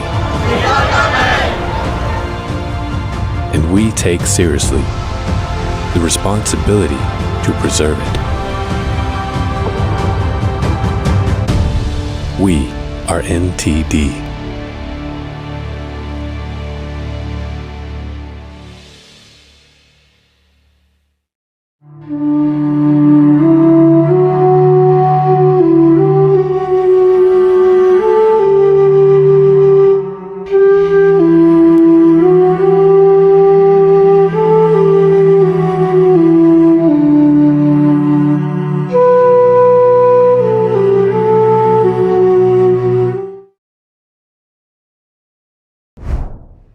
Welcome to NTD News Today. Here are today's top stories. President Trump calls for the revival of the Keystone Pipeline and says tariffs planned for Canada and Mexico are moving forward as scheduled. The latest from the Trump administration. And Trump meets with French President Emmanuel Macron to discuss an end to the Russia-Ukraine war. What common ground the two leaders found and where their views diverge. Will there be a delay on the House's big budget vote? Speaker Mike Johnson says he'll work until the final moment to secure a consensus within his party. This afternoon, Democrats warn of its impact, while Republicans deny their claims. We have the latest.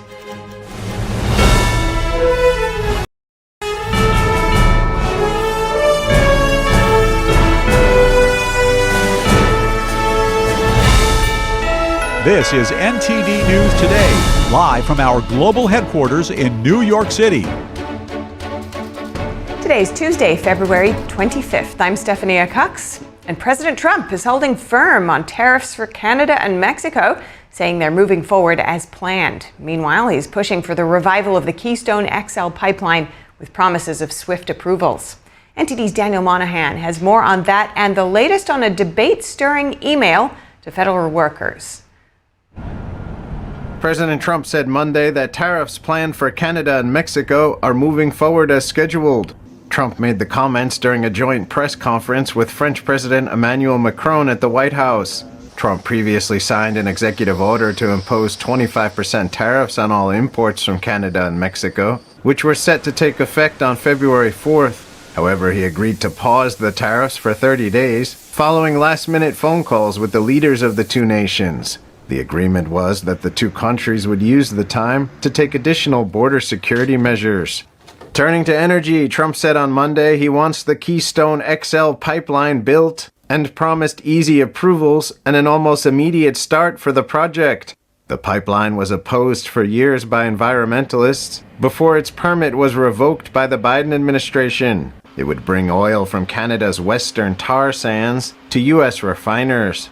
President Trump Monday also addressed an email demand by his advisor Elon Musk, telling federal workers to list their accomplishments in the past week. Trump called the email great. Because we have people that don't show up to work and nobody even knows if they work for the government.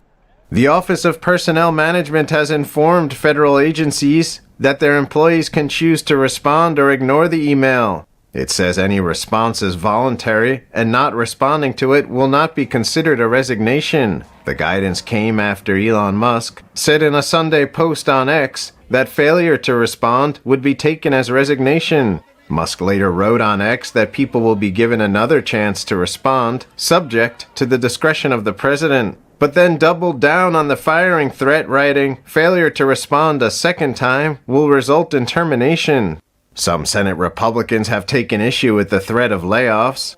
Senator Shelley Moore Capito said clarification on the voluntary part would probably be good. And Senator Tom Tillis called it a distraction, saying it amounts to undermining newly confirmed leadership. From trade policy to energy and federal workforce discussions, key decisions in the Trump administration continue to unfold. Daniel Monahan, NTD News. FBI Director Kash Patel was sworn in as the acting head of the Bureau of Alcohol, Tobacco, Firearms, and Explosives yesterday. Patel is now leading 2 agencies under the Department of Justice. He was sworn in as FBI Director on Saturday after being confirmed by the Senate in a 51-49 vote. Gun rights advocacy groups hope his leadership will help to bring about changes within the ATF. The National Rifle Association called Patel's appointment a great first step. The group says it's looking forward to working with Patel to protect and expand Second Amendment freedoms. The ATF mainly enforces the law concerning the illegal use and trafficking of firearms, explosives, arson, and acts of terrorism. And a quick correction. In yesterday's broadcast, we said that President Trump appointed Dan Bongino to the post of Deputy FBI Director. The appointment was actually made by FBI Director Kash Patel, and Trump was merely announcing Bongino's appointment. And we turn now to the road to peace for Ukraine. President Trump sat down to talk with French President Emmanuel Macron yesterday. The 2 leaders were able to find some common ground. Here are the details. A ceasefire as soon as possible. That's what President Trump and French President Emmanuel Macron agreed on at the White House Monday. But there was a lot left unsaid. Both leaders hold starkly different views on key issues like post-war reconstruction and security guarantees for Ukraine. But Trump said he believes Macron agrees that now is the right time, perhaps the only time, for a peace deal to be achieved.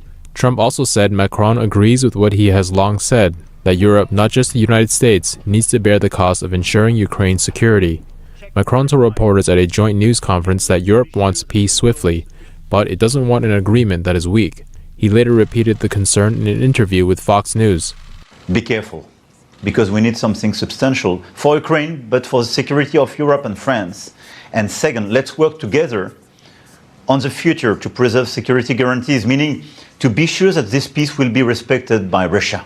Trump didn't speak much about security guarantees, but Macron did say Trump was in favor of negotiating them in due time. Macron also suggested using frozen Russian assets to help fund Ukraine's reconstruction. In his interview with Fox News, the French president said a deal could emerge in the coming weeks. He revealed that France and the UK are working on a joint proposal to deploy troops in non-combat roles to help maintain stability with US backing. British Prime Minister Keir Starmer said last week the UK is willing to have boots on the ground in Ukraine if needed to enforce a peace deal. Starmer is due to meet with Trump in Washington Thursday. And when asked Monday if Canada would send troops to Ukraine, Prime Minister Justin Trudeau said everything is on the table. Trump, meanwhile, said he could meet with Ukrainian President Volodymyr Zelensky as soon as this week. It comes as a landmark rare earth minerals deal between the U.S. and Ukraine is being negotiated, a deal the Trump administration has said would be a win-win. I will be meeting with President Zelensky. In fact, he may come in this week or next week to sign the agreement, and which would be nice. I'd love to meet him. Zelensky told European and Canadian leaders Monday that deal was progressing. He also said he needed to meet Trump as soon as possible to work out an agreement on security guarantees. Our teams are already working productively with the U.S. on economic agreement, which we hope to sign in Washington. And President Trump, we would really like to hear from you, because all our people, all our Our families are very worried. Will there be support from America? Will America be the leader of the free world? Meanwhile, Russian President Vladimir Putin Monday said he is open to partnering with the U.S. to extract resources, including rare minerals in Russia, and also said he has no objection to the potential U.S.-Ukraine deal. He also said Moscow is willing to cooperate with Washington to scale back defense budgets by as much as 50%. The Trump administration is working to maintain one of the U.S.'s most important partnerships in the Middle East. Defense Secretary Pete Hegseth met with Saudi Arabia's Defense Minister Prince Khalid bin Salman at the Pentagon yesterday. The Saudi defense minister's visit comes after the kingdom recently hosted U.S. and Russian officials to discuss the war in Ukraine. In a post on X, Hegseth said the U.S. and Saudi Arabia would continue to work together to pursue security and stability in the Middle East and to strengthen their partnership.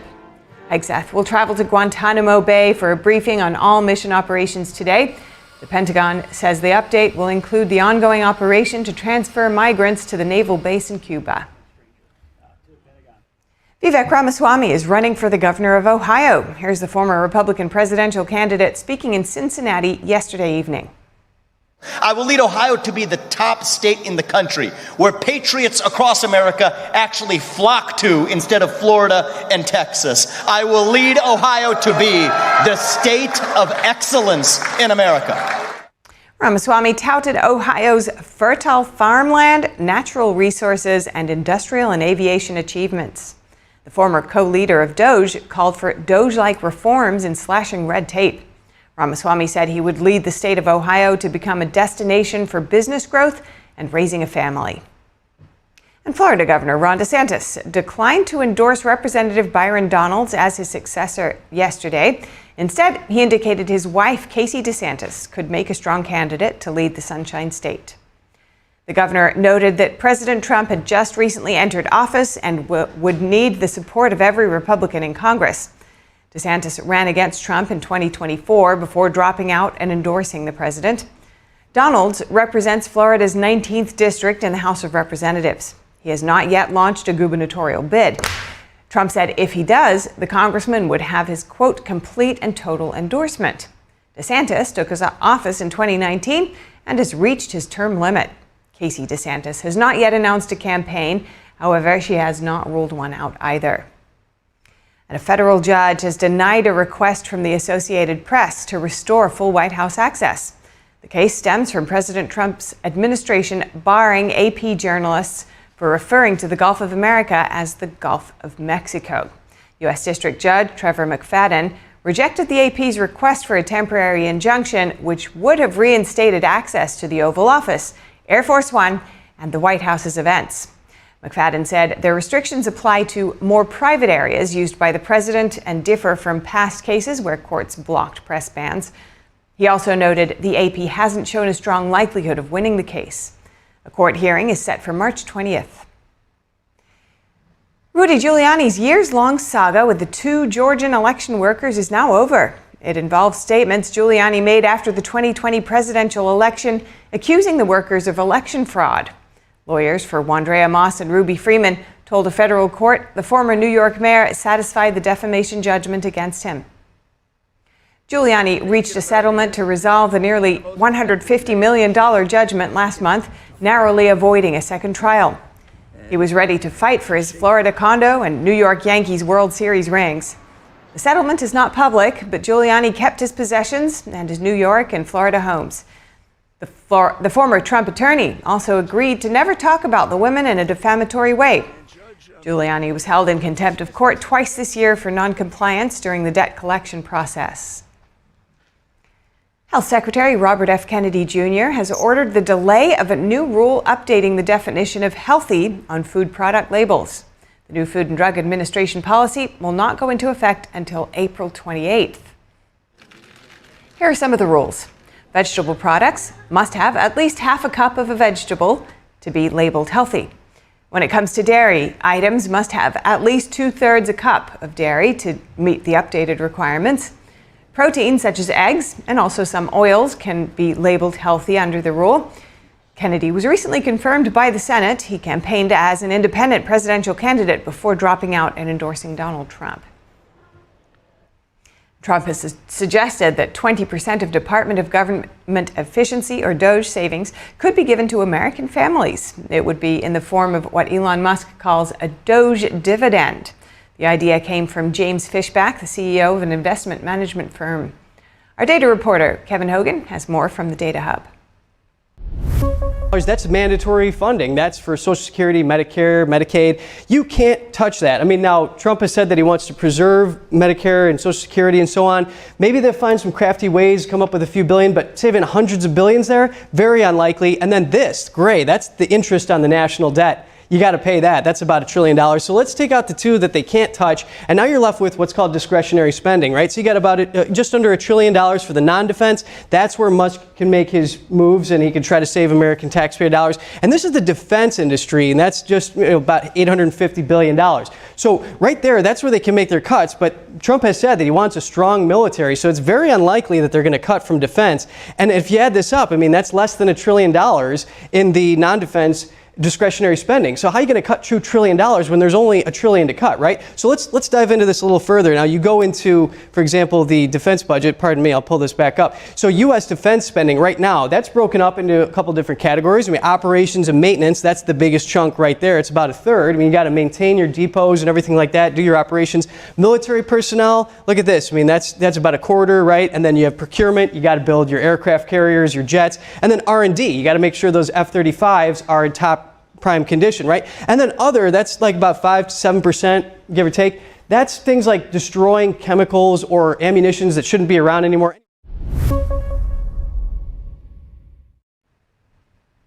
White House Press Secretary Caroline Leavitt is now addressing the media. Let's tune into the press briefing. Office meeting with Apple CEO Tim Cook last week. Apple just announced its largest ever commitment to American jobs and industry, with plans to spend and invest more than $500 billion in America over the next 4 years. Over the course of the current Trump administration, Apple plans to hire around 20,000 new workers, creating high-paying jobs right here in America. And the investment isn't limited to one specific region of our country. Apple teams and facilities will expand all over our country in Arizona, California, Iowa, Nevada, North Carolina, Michigan, Oregon, Texas, and Washington. With President Trump in charge, America is open for business. Apple CEO Tim Cook said it best in the company's announcement. We are bullish on the future of American innovation. On top of this incredible Apple announcement, President Trump already announced more than $1 trillion in pledged investments into the United States. And on another important note that the American people entrusted President Trump to fulfill, this administration's efforts to seal the border continue to prove extraordinarily successful. In President Trump's first month back in office alone, illegal border crossings hit lows not seen in decades, down 94% over the past year, while interior arrests are up 134%. And this past Saturday, this is a significant statistic that I wanted to share with all of you. There were only 220 illegal border crossings on Saturday. This is a 15-year low. Think about that in comparison to the amount of illegal border crossings we saw under the previous administration. Fox recently reported that a San Diego migrant shelter is closing its doors after saying they have not received new asylum-seeking families or individuals since January 20th. We all know what happened on January 20th, don't we? And yesterday, New York City Mayor Eric Adams announced that the massive Roosevelt Hotel migrant shelter in Manhattan will shut down in the next few months. We're also seeing a reverse migration effect. There are now verified reports from the Associated Press of migrants abandoning their journey to the United States and heading back home. This is the first time the Border Patrol has received these reports since 2020, during President Trump's first term. The returning migrants claimed in interviews that the new heavy security posture adopted by the Trump administration was a significant reason for their decision to return to the countries of their origin. Overall, the American people continue to overwhelmingly give President Trump very positive remarks. Nearly every one of President Trump's policy initiatives are receiving strong majority support, and I have noted that in every briefing since Inauguration Day. 81% of Americans support deporting illegal migrant criminals from our nation's interior. 76% of Americans support the DOGE-led efforts of a full-scale investigation to find and eliminate fraud and waste in government expenditures. Again, this is from a Harvard-Harris poll, a very legitimate pollster. 76% of Americans support closing the border. 69% of Americans support President Trump's common-sense efforts to ban men from women's sports. As you all know, we celebrated that executive order at the White House a couple of weeks ago.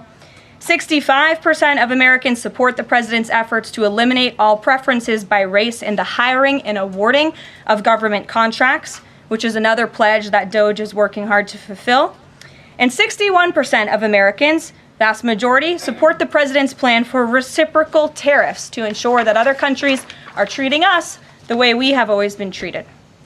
Despite what many Democrats and media members want you to believe, the Trump agenda is not only necessary, but it is overwhelmingly popular. Why? Because it's driven by common sense. And finally, as you all saw yesterday, a federal judge denied the Associated Press's emergency motion for a temporary restraining order against myself, our Deputy Chief of Staff Taylor Budowich, and our Chief of Staff Susie Wiles for our decision to remove the Associated Press from the White House press pool for certain and special events. The judge's ruling, upholding our decision to deny the Associated Press such privileged access, reinforces the truth. And it reiterates what I said from this podium last week when that suit was filed.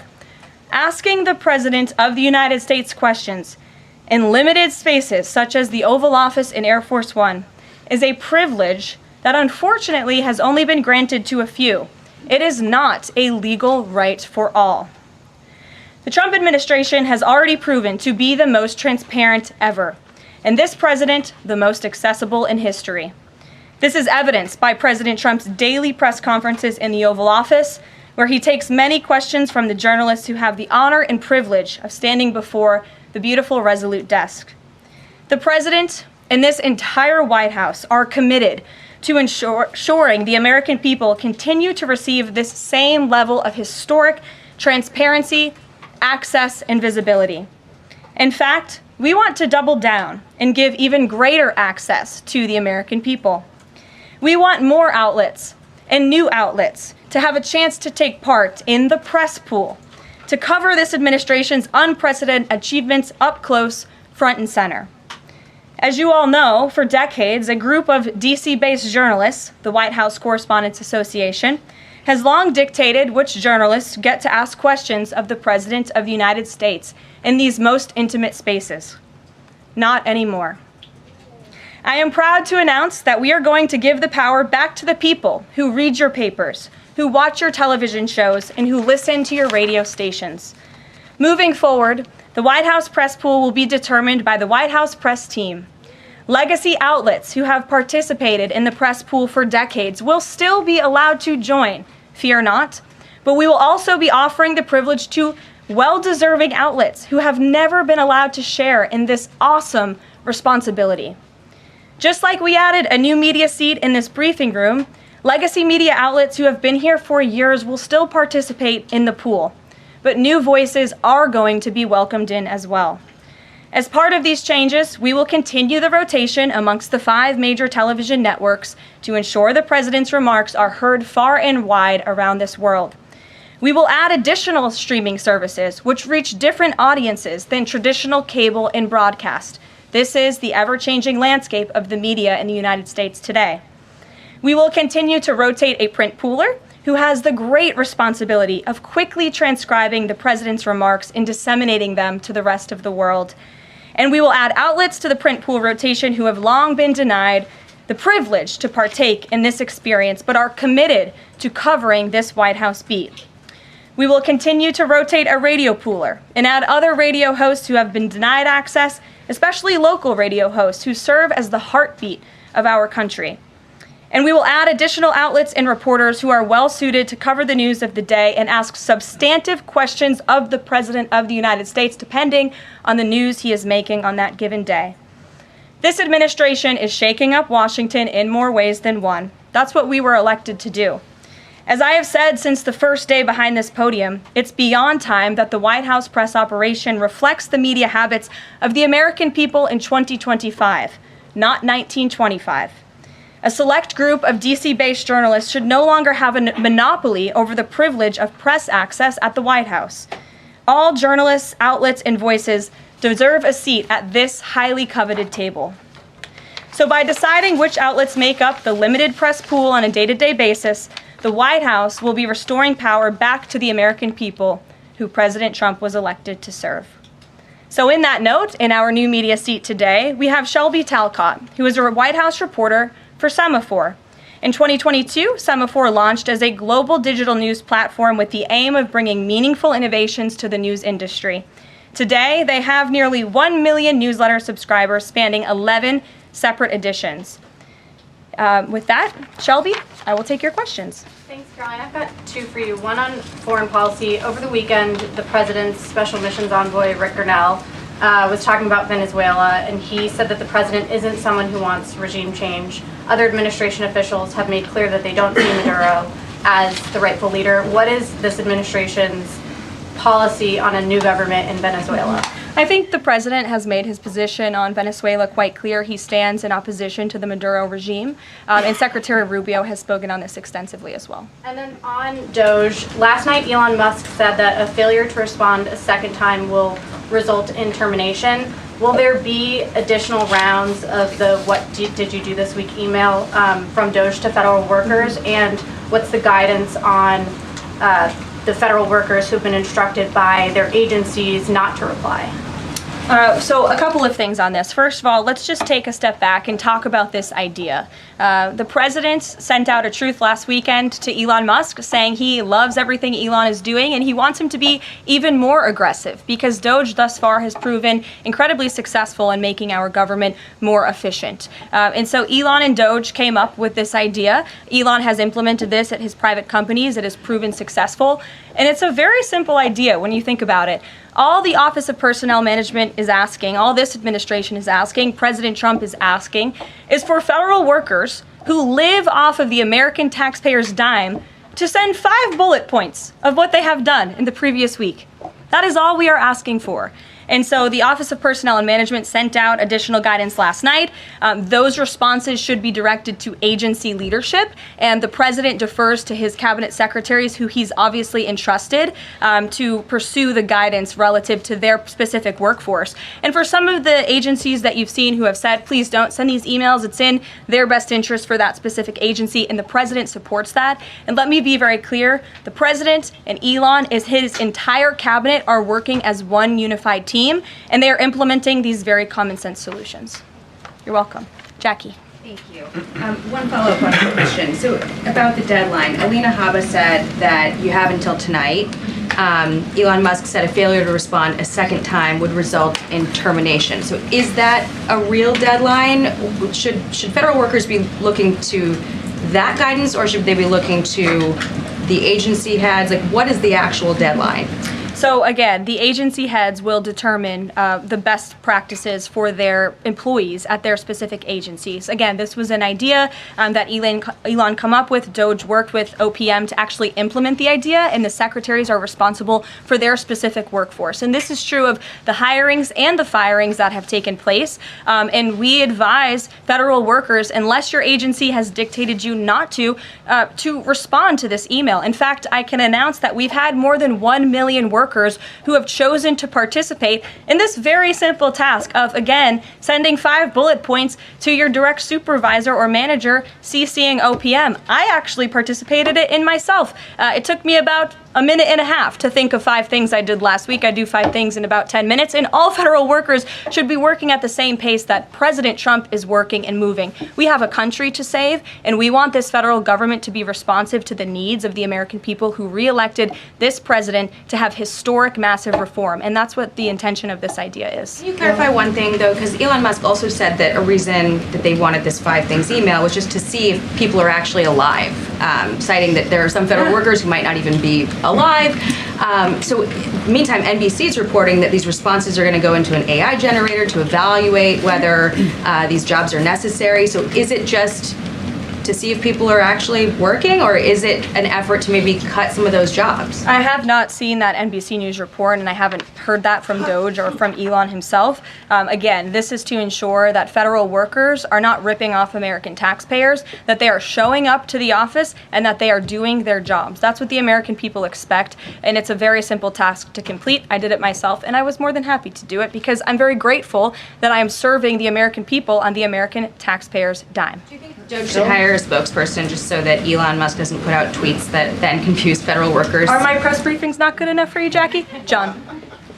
Carolyn, thank you. In the ruling by Judge McFadden yesterday, who dismissed the lawsuit that AP brought against yourself and your team members here, President Trump, in there he said, why not just do away with the entire White House Correspondents Association along with it, because essentially they have no authority, they just usurped it. What is your reaction to that? Well, first of all, John, it's great to see you. And you are one of those individuals who has you're on a streaming platform that hundreds of thousands of people tune into every day. So it's great to see you in the briefing room. I did address that actually in my opening remarks by announcing that the White House press team in this administration will determine who gets to enjoy the very privileged and limited access in spaces such as Air Force One and the Oval Office. There are, as you know, look at this room, hundreds of journalists who show up to this building every single day and are not granted that luxury of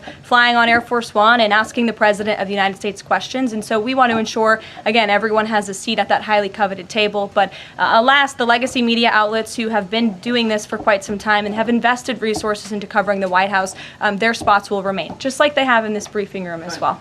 Sure. Steve. Could you give us an update on the negotiations around the Ukraine minerals deal, and when is President Zelensky going to come visit? So the president talked at length about this yesterday, the critical minerals deal with President Macron, and in the more than hour-long press conference he gave all of you in the Oval Office himself. There hasn't been significant updates since the president's remarks last night, but I will just reiterate his position. It's critical that this deal is signed. He expects President Zelensky to sign a deal. This is to recoup American tax dollars that have been funding Ukraine's national defense. And it's also great for the Ukrainian people who have been put through hell because of this war. And it will create a lasting economic partnership as Ukraine will need to rebuild their country because of this brutal war. And just to follow, is Steve Witkoff delayed his trip to the Middle East so he can concentrate on this minerals deal? I don't want to comment on Mr. Witkoff's travel plans or read anything out just for obvious reasons, but he remains very much working. That man is working around the clock to secure this deal with Russia and Ukraine alongside Secretary Rubio and Secretary Bessent, General Keith Kellogg. He's also working very hard to secure a peace deal in the Middle East as well. So God bless him, and he's working alongside the president every single day. Sure. Thanks, Caroline. The president's executive order creating DOGE called for the naming of a DOGE administrator.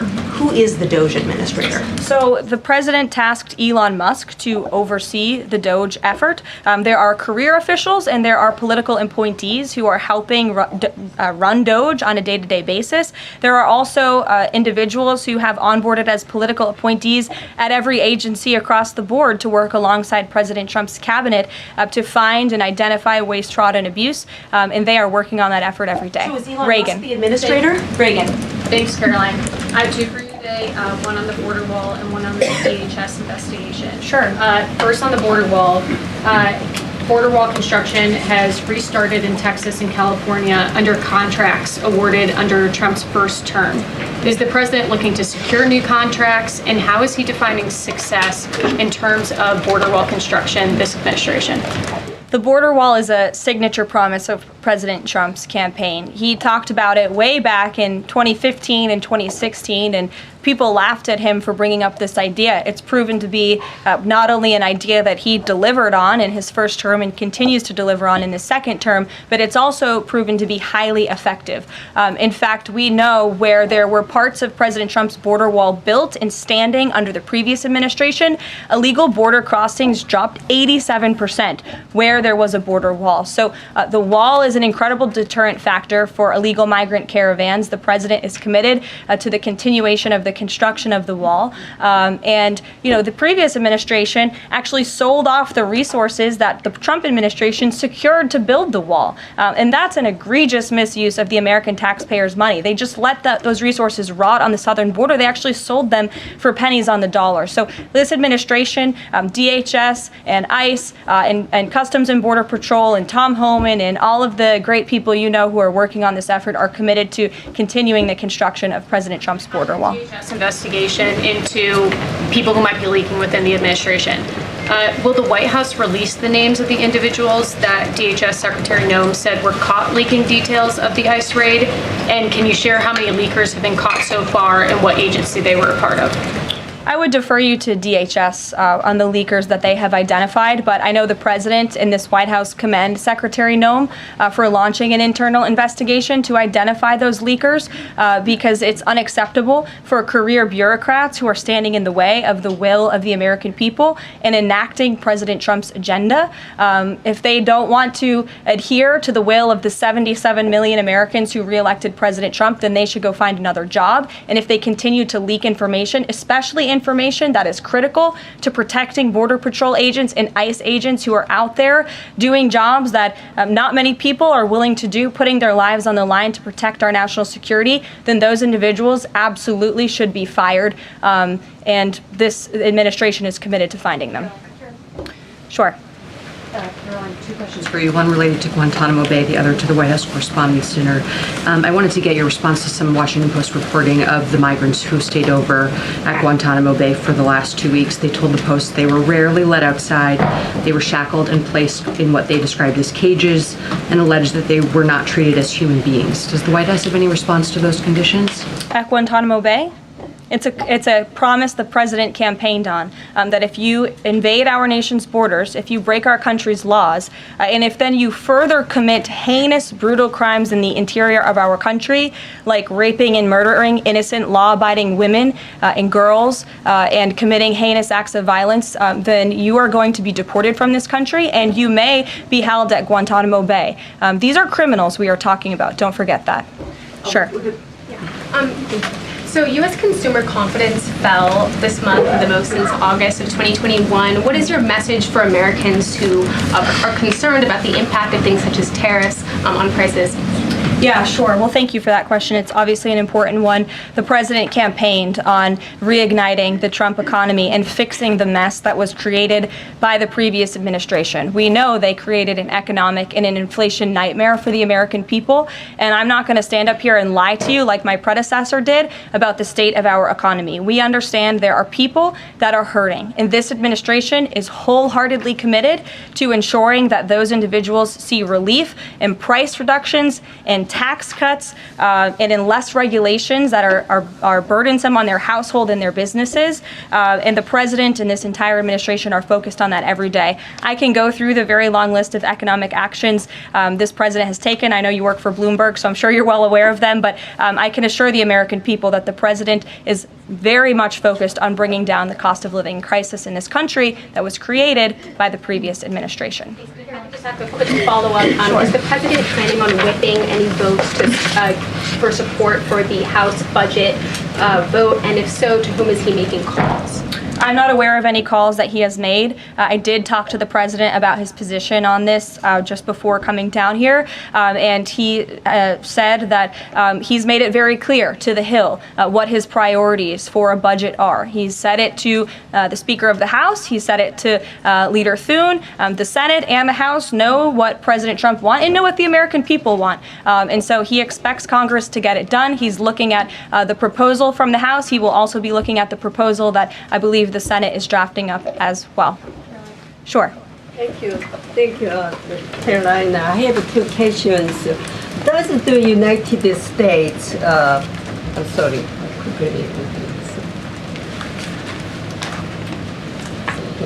well, why don't you identify your question and I'll come back to you.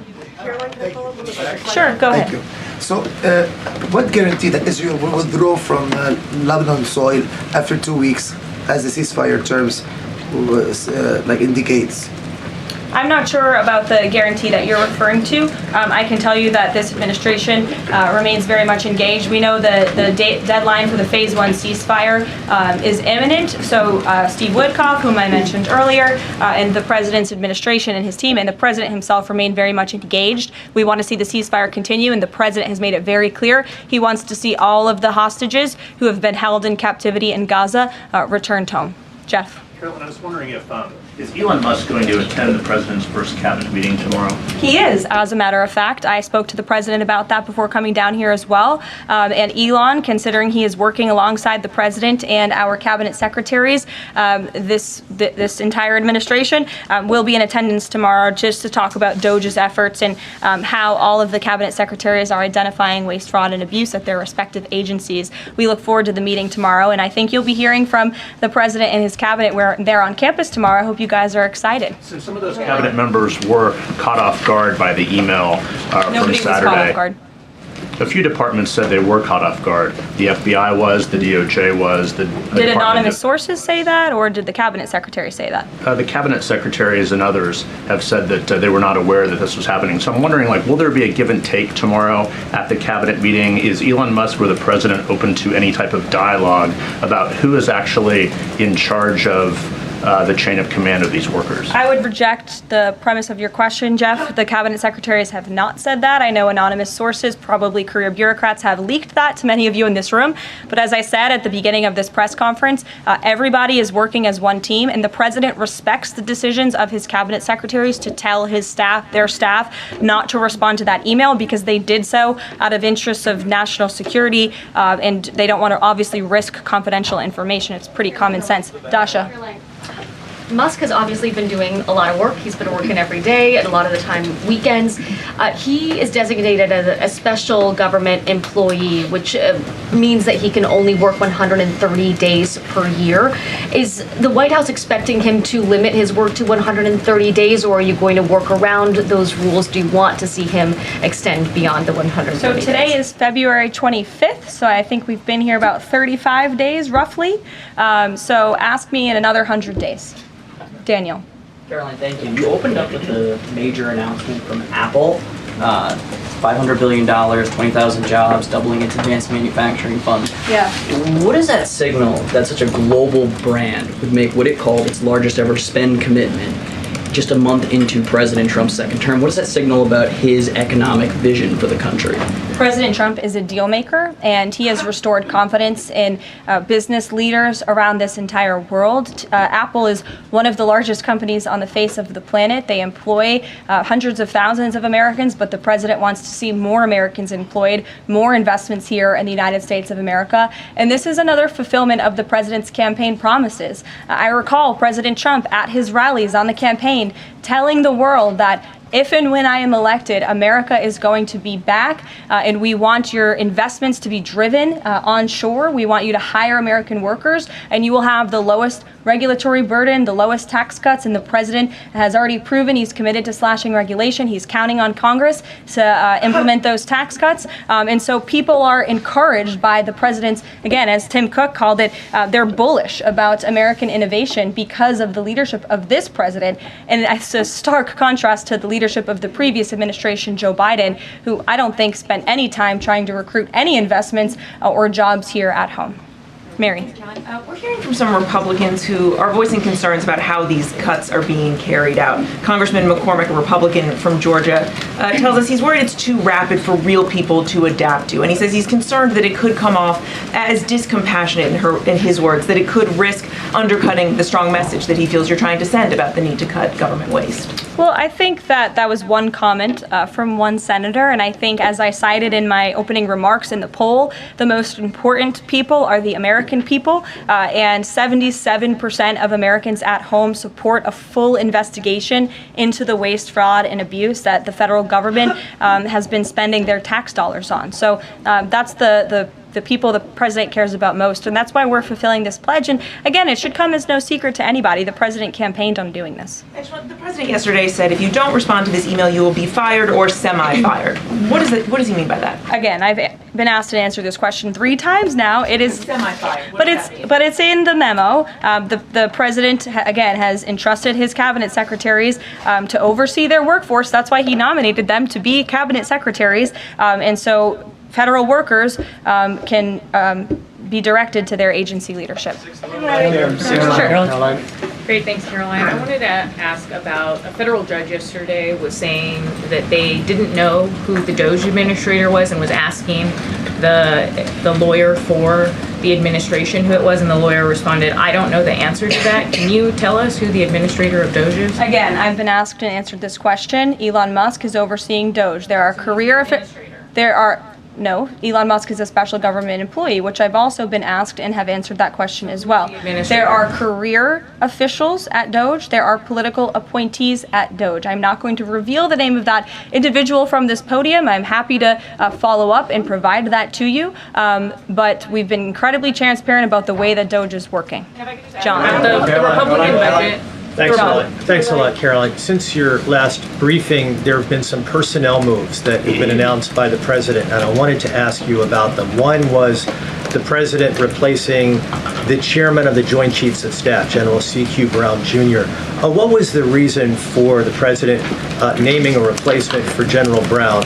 And then I'll follow up with another personnel announcement that's been made over the last few days. He thinks he's doing a bad job. And it's time for a shakeup at the Pentagon. They failed 7 audits in a row. The trust in our United States military amongst the war fighters is low. The president is shaking up the Pentagon and the Department of Defense, of course, with Secretary Hegseth leading, and he has the right to do that. It's actually quite common from administration to administration to do such a thing. The president, when he swore him in as the Chief of Staff for the Air Force, called him a great man and a great gentleman. Does he distance himself from the remarks that he made back in August of 2020? I think replacing him speaks for itself.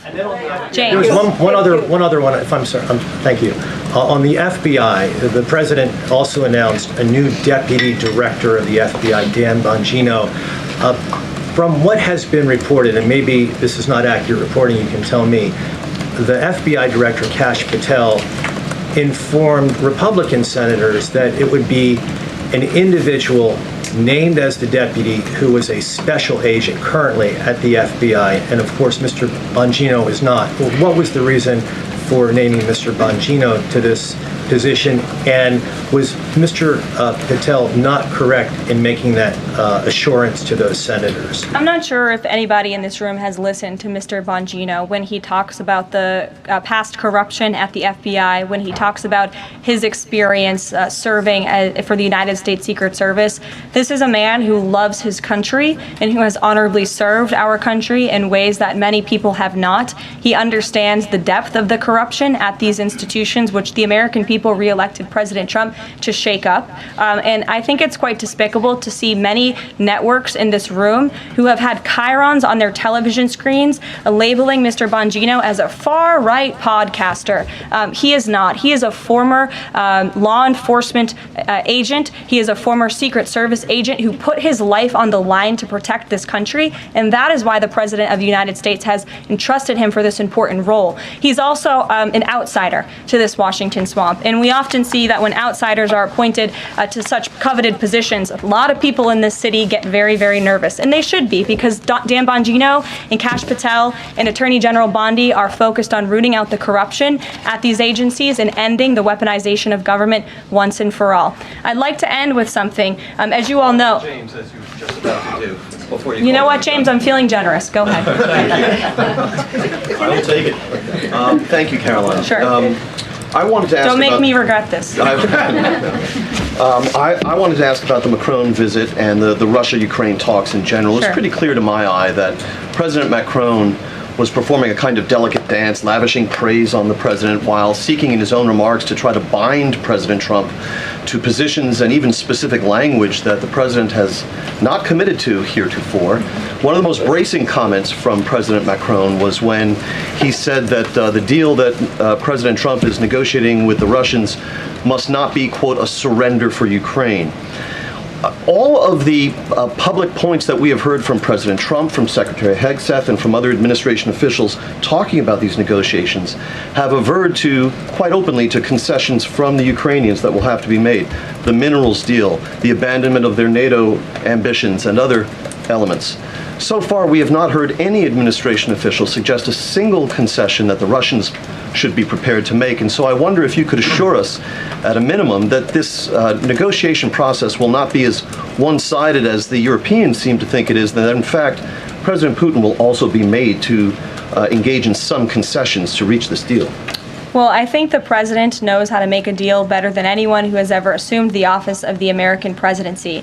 And in order to make a deal, you have to bring both sides to the table. And typically, when you make a good deal, both sides leave that table a little bit unhappy. I'm not going to outline the concessions that the president and his team are engaged in discussing. These are obviously ongoing negotiations, and it would be unwise of me to impede them from this podium. But the president has made significant improvements in ending this conflict. He is committed to seeing an end to the war. He wants to see the bloodshed and the killing stopped. He wants to stop seeing young men being killed and slaughtered. This has been going on for far too long. The president inherited this mess because of the incompetence of the previous administration, and he's committed to fixing it. And he's made, some of those concessions clear, but I'm not going to get ahead of him on additional ones. But he is wholeheartedly committed to striking a peace deal in Russia and Ukraine, also in the Middle East. Thank you very much, guys. Good to see you. We'll see you later. Thank you.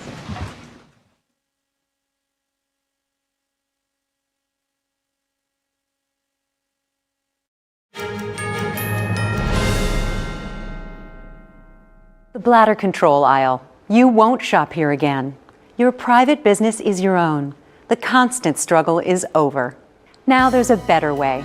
It's HDIS. We home deliver bladder control products. We understand how you feel.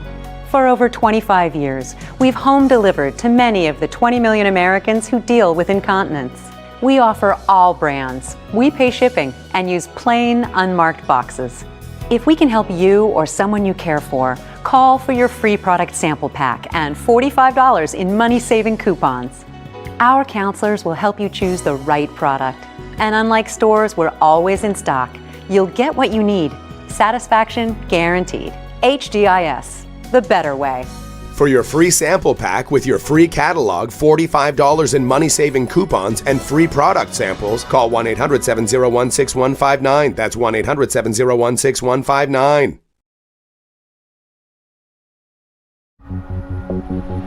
You are not hidden. There's never been a moment you were forgotten. You are not hopeless. Though you have been broken, your innocence stolen. I hear your SOS, your SOS. I will send out an army to find you in the middle of the darkest night. It's true, I will rescue you.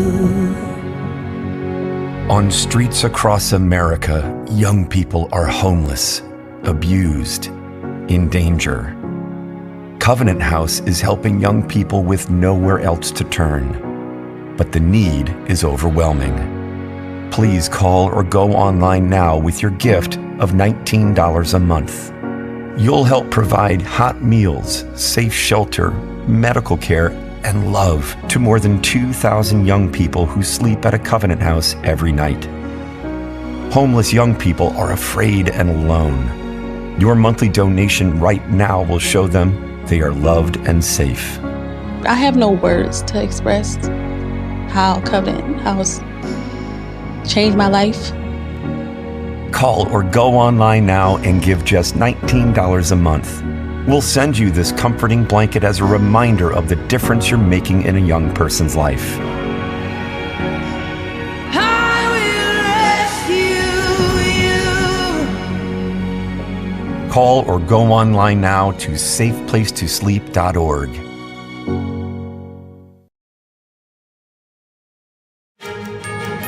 House Republicans are soon expected to vote on a budget resolution that unlocks President Trump's priorities on taxes, energy, border policies, and more.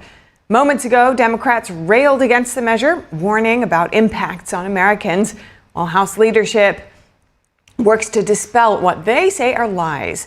NTD's Melina Weisskopf joined us live with more. Melina, good to see you again. What are you hearing from both sides of the aisle? Hi, Steph. Good to see you again, too. So just this afternoon, a group led by the congressional progressives in Congress led a large group of advocates to raise the alarm on what they see as potential downfalls for Republicans' budget plans. Now, Democrats argue that they're going to include tax changes that will benefit billionaires. Meanwhile, they're going to pay for that through cutting social safety programs, like we've heard a lot about Medicaid, for example. Republicans, meanwhile, say that's simply not true. And they're saying if they don't pass this budget, in fact, Americans will see the largest tax increase in history. Listen to both sides of the aisle. What House Republicans are trying to pass today is to steal from seniors, steal from children, steal from veterans, all to pay for tax cuts for the ultra rich. That's what it is. They want to end Medicaid as we know it just to pay for tax breaks for guys like Elon Musk. The bottom line is their plan is billionaires get richer, everybody else gets screwed. According to Democrats, into all these horrible situations, there's only one problem. The word Medicaid is not even in this bill. And it's a permanent rate at 21%. So we're not talking about the big multinational corporations. They're lying. Now, Steph, Republicans this morning also emphasized that this bill is just a resolution. Now, it would start them to be able to, it would start the process for Republicans to be able to craft policy. So this budget resolution does not include any details about what will be in the final budget bill with all of those policy changes. However, what it does include is $2 trillion worth of savings over 10 years. Now, some Republicans are even concerned about where those savings will come from. So Democrats and Republicans, of course, don't agree on this measure, but there also seems to be some split within the Republican Party as well. What can you tell us about that and how it will impact the overall vote potentially?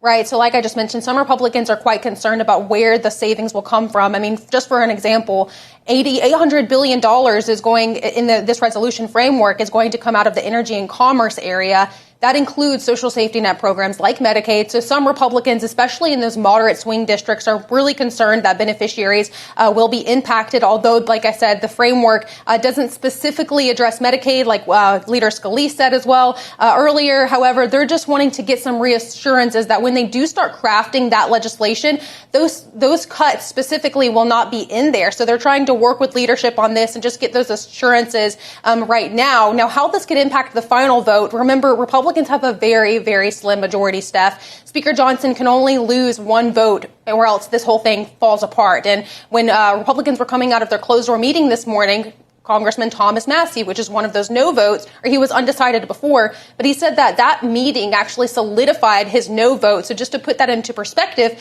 if Massie votes no and one other Republican votes no, this bill could very well tank. And because of that, Speaker Johnson is now wavering on whether or not he's going to even hold that vote tonight at 6 p.m. as scheduled. Listen to Johnson. We are going to do this methodically. We're going to do it in a very responsible manner, and we're going to achieve these goals. And we'll be working with all the members throughout the day to get to that. There may be a vote tonight. There may not be. Stay tuned. So like you just heard from Johnson, Steph, even if that vote is delayed from tonight, he's still aiming to get it done by sometime this week. So we'll have to wait tonight and see if that actually happens, as well as later in the week. If it's not able to be resolved tonight, we'll be looking out for that vote as the week continues. Steph, back to you. Sure. Watching closely as always. Thank you so much, Melina. And President Trump is holding firm on tariffs for Canada and Mexico, saying they're moving forward as planned. Meanwhile, he's pushing for the revival of the Keystone XL pipeline with promises of swift approvals.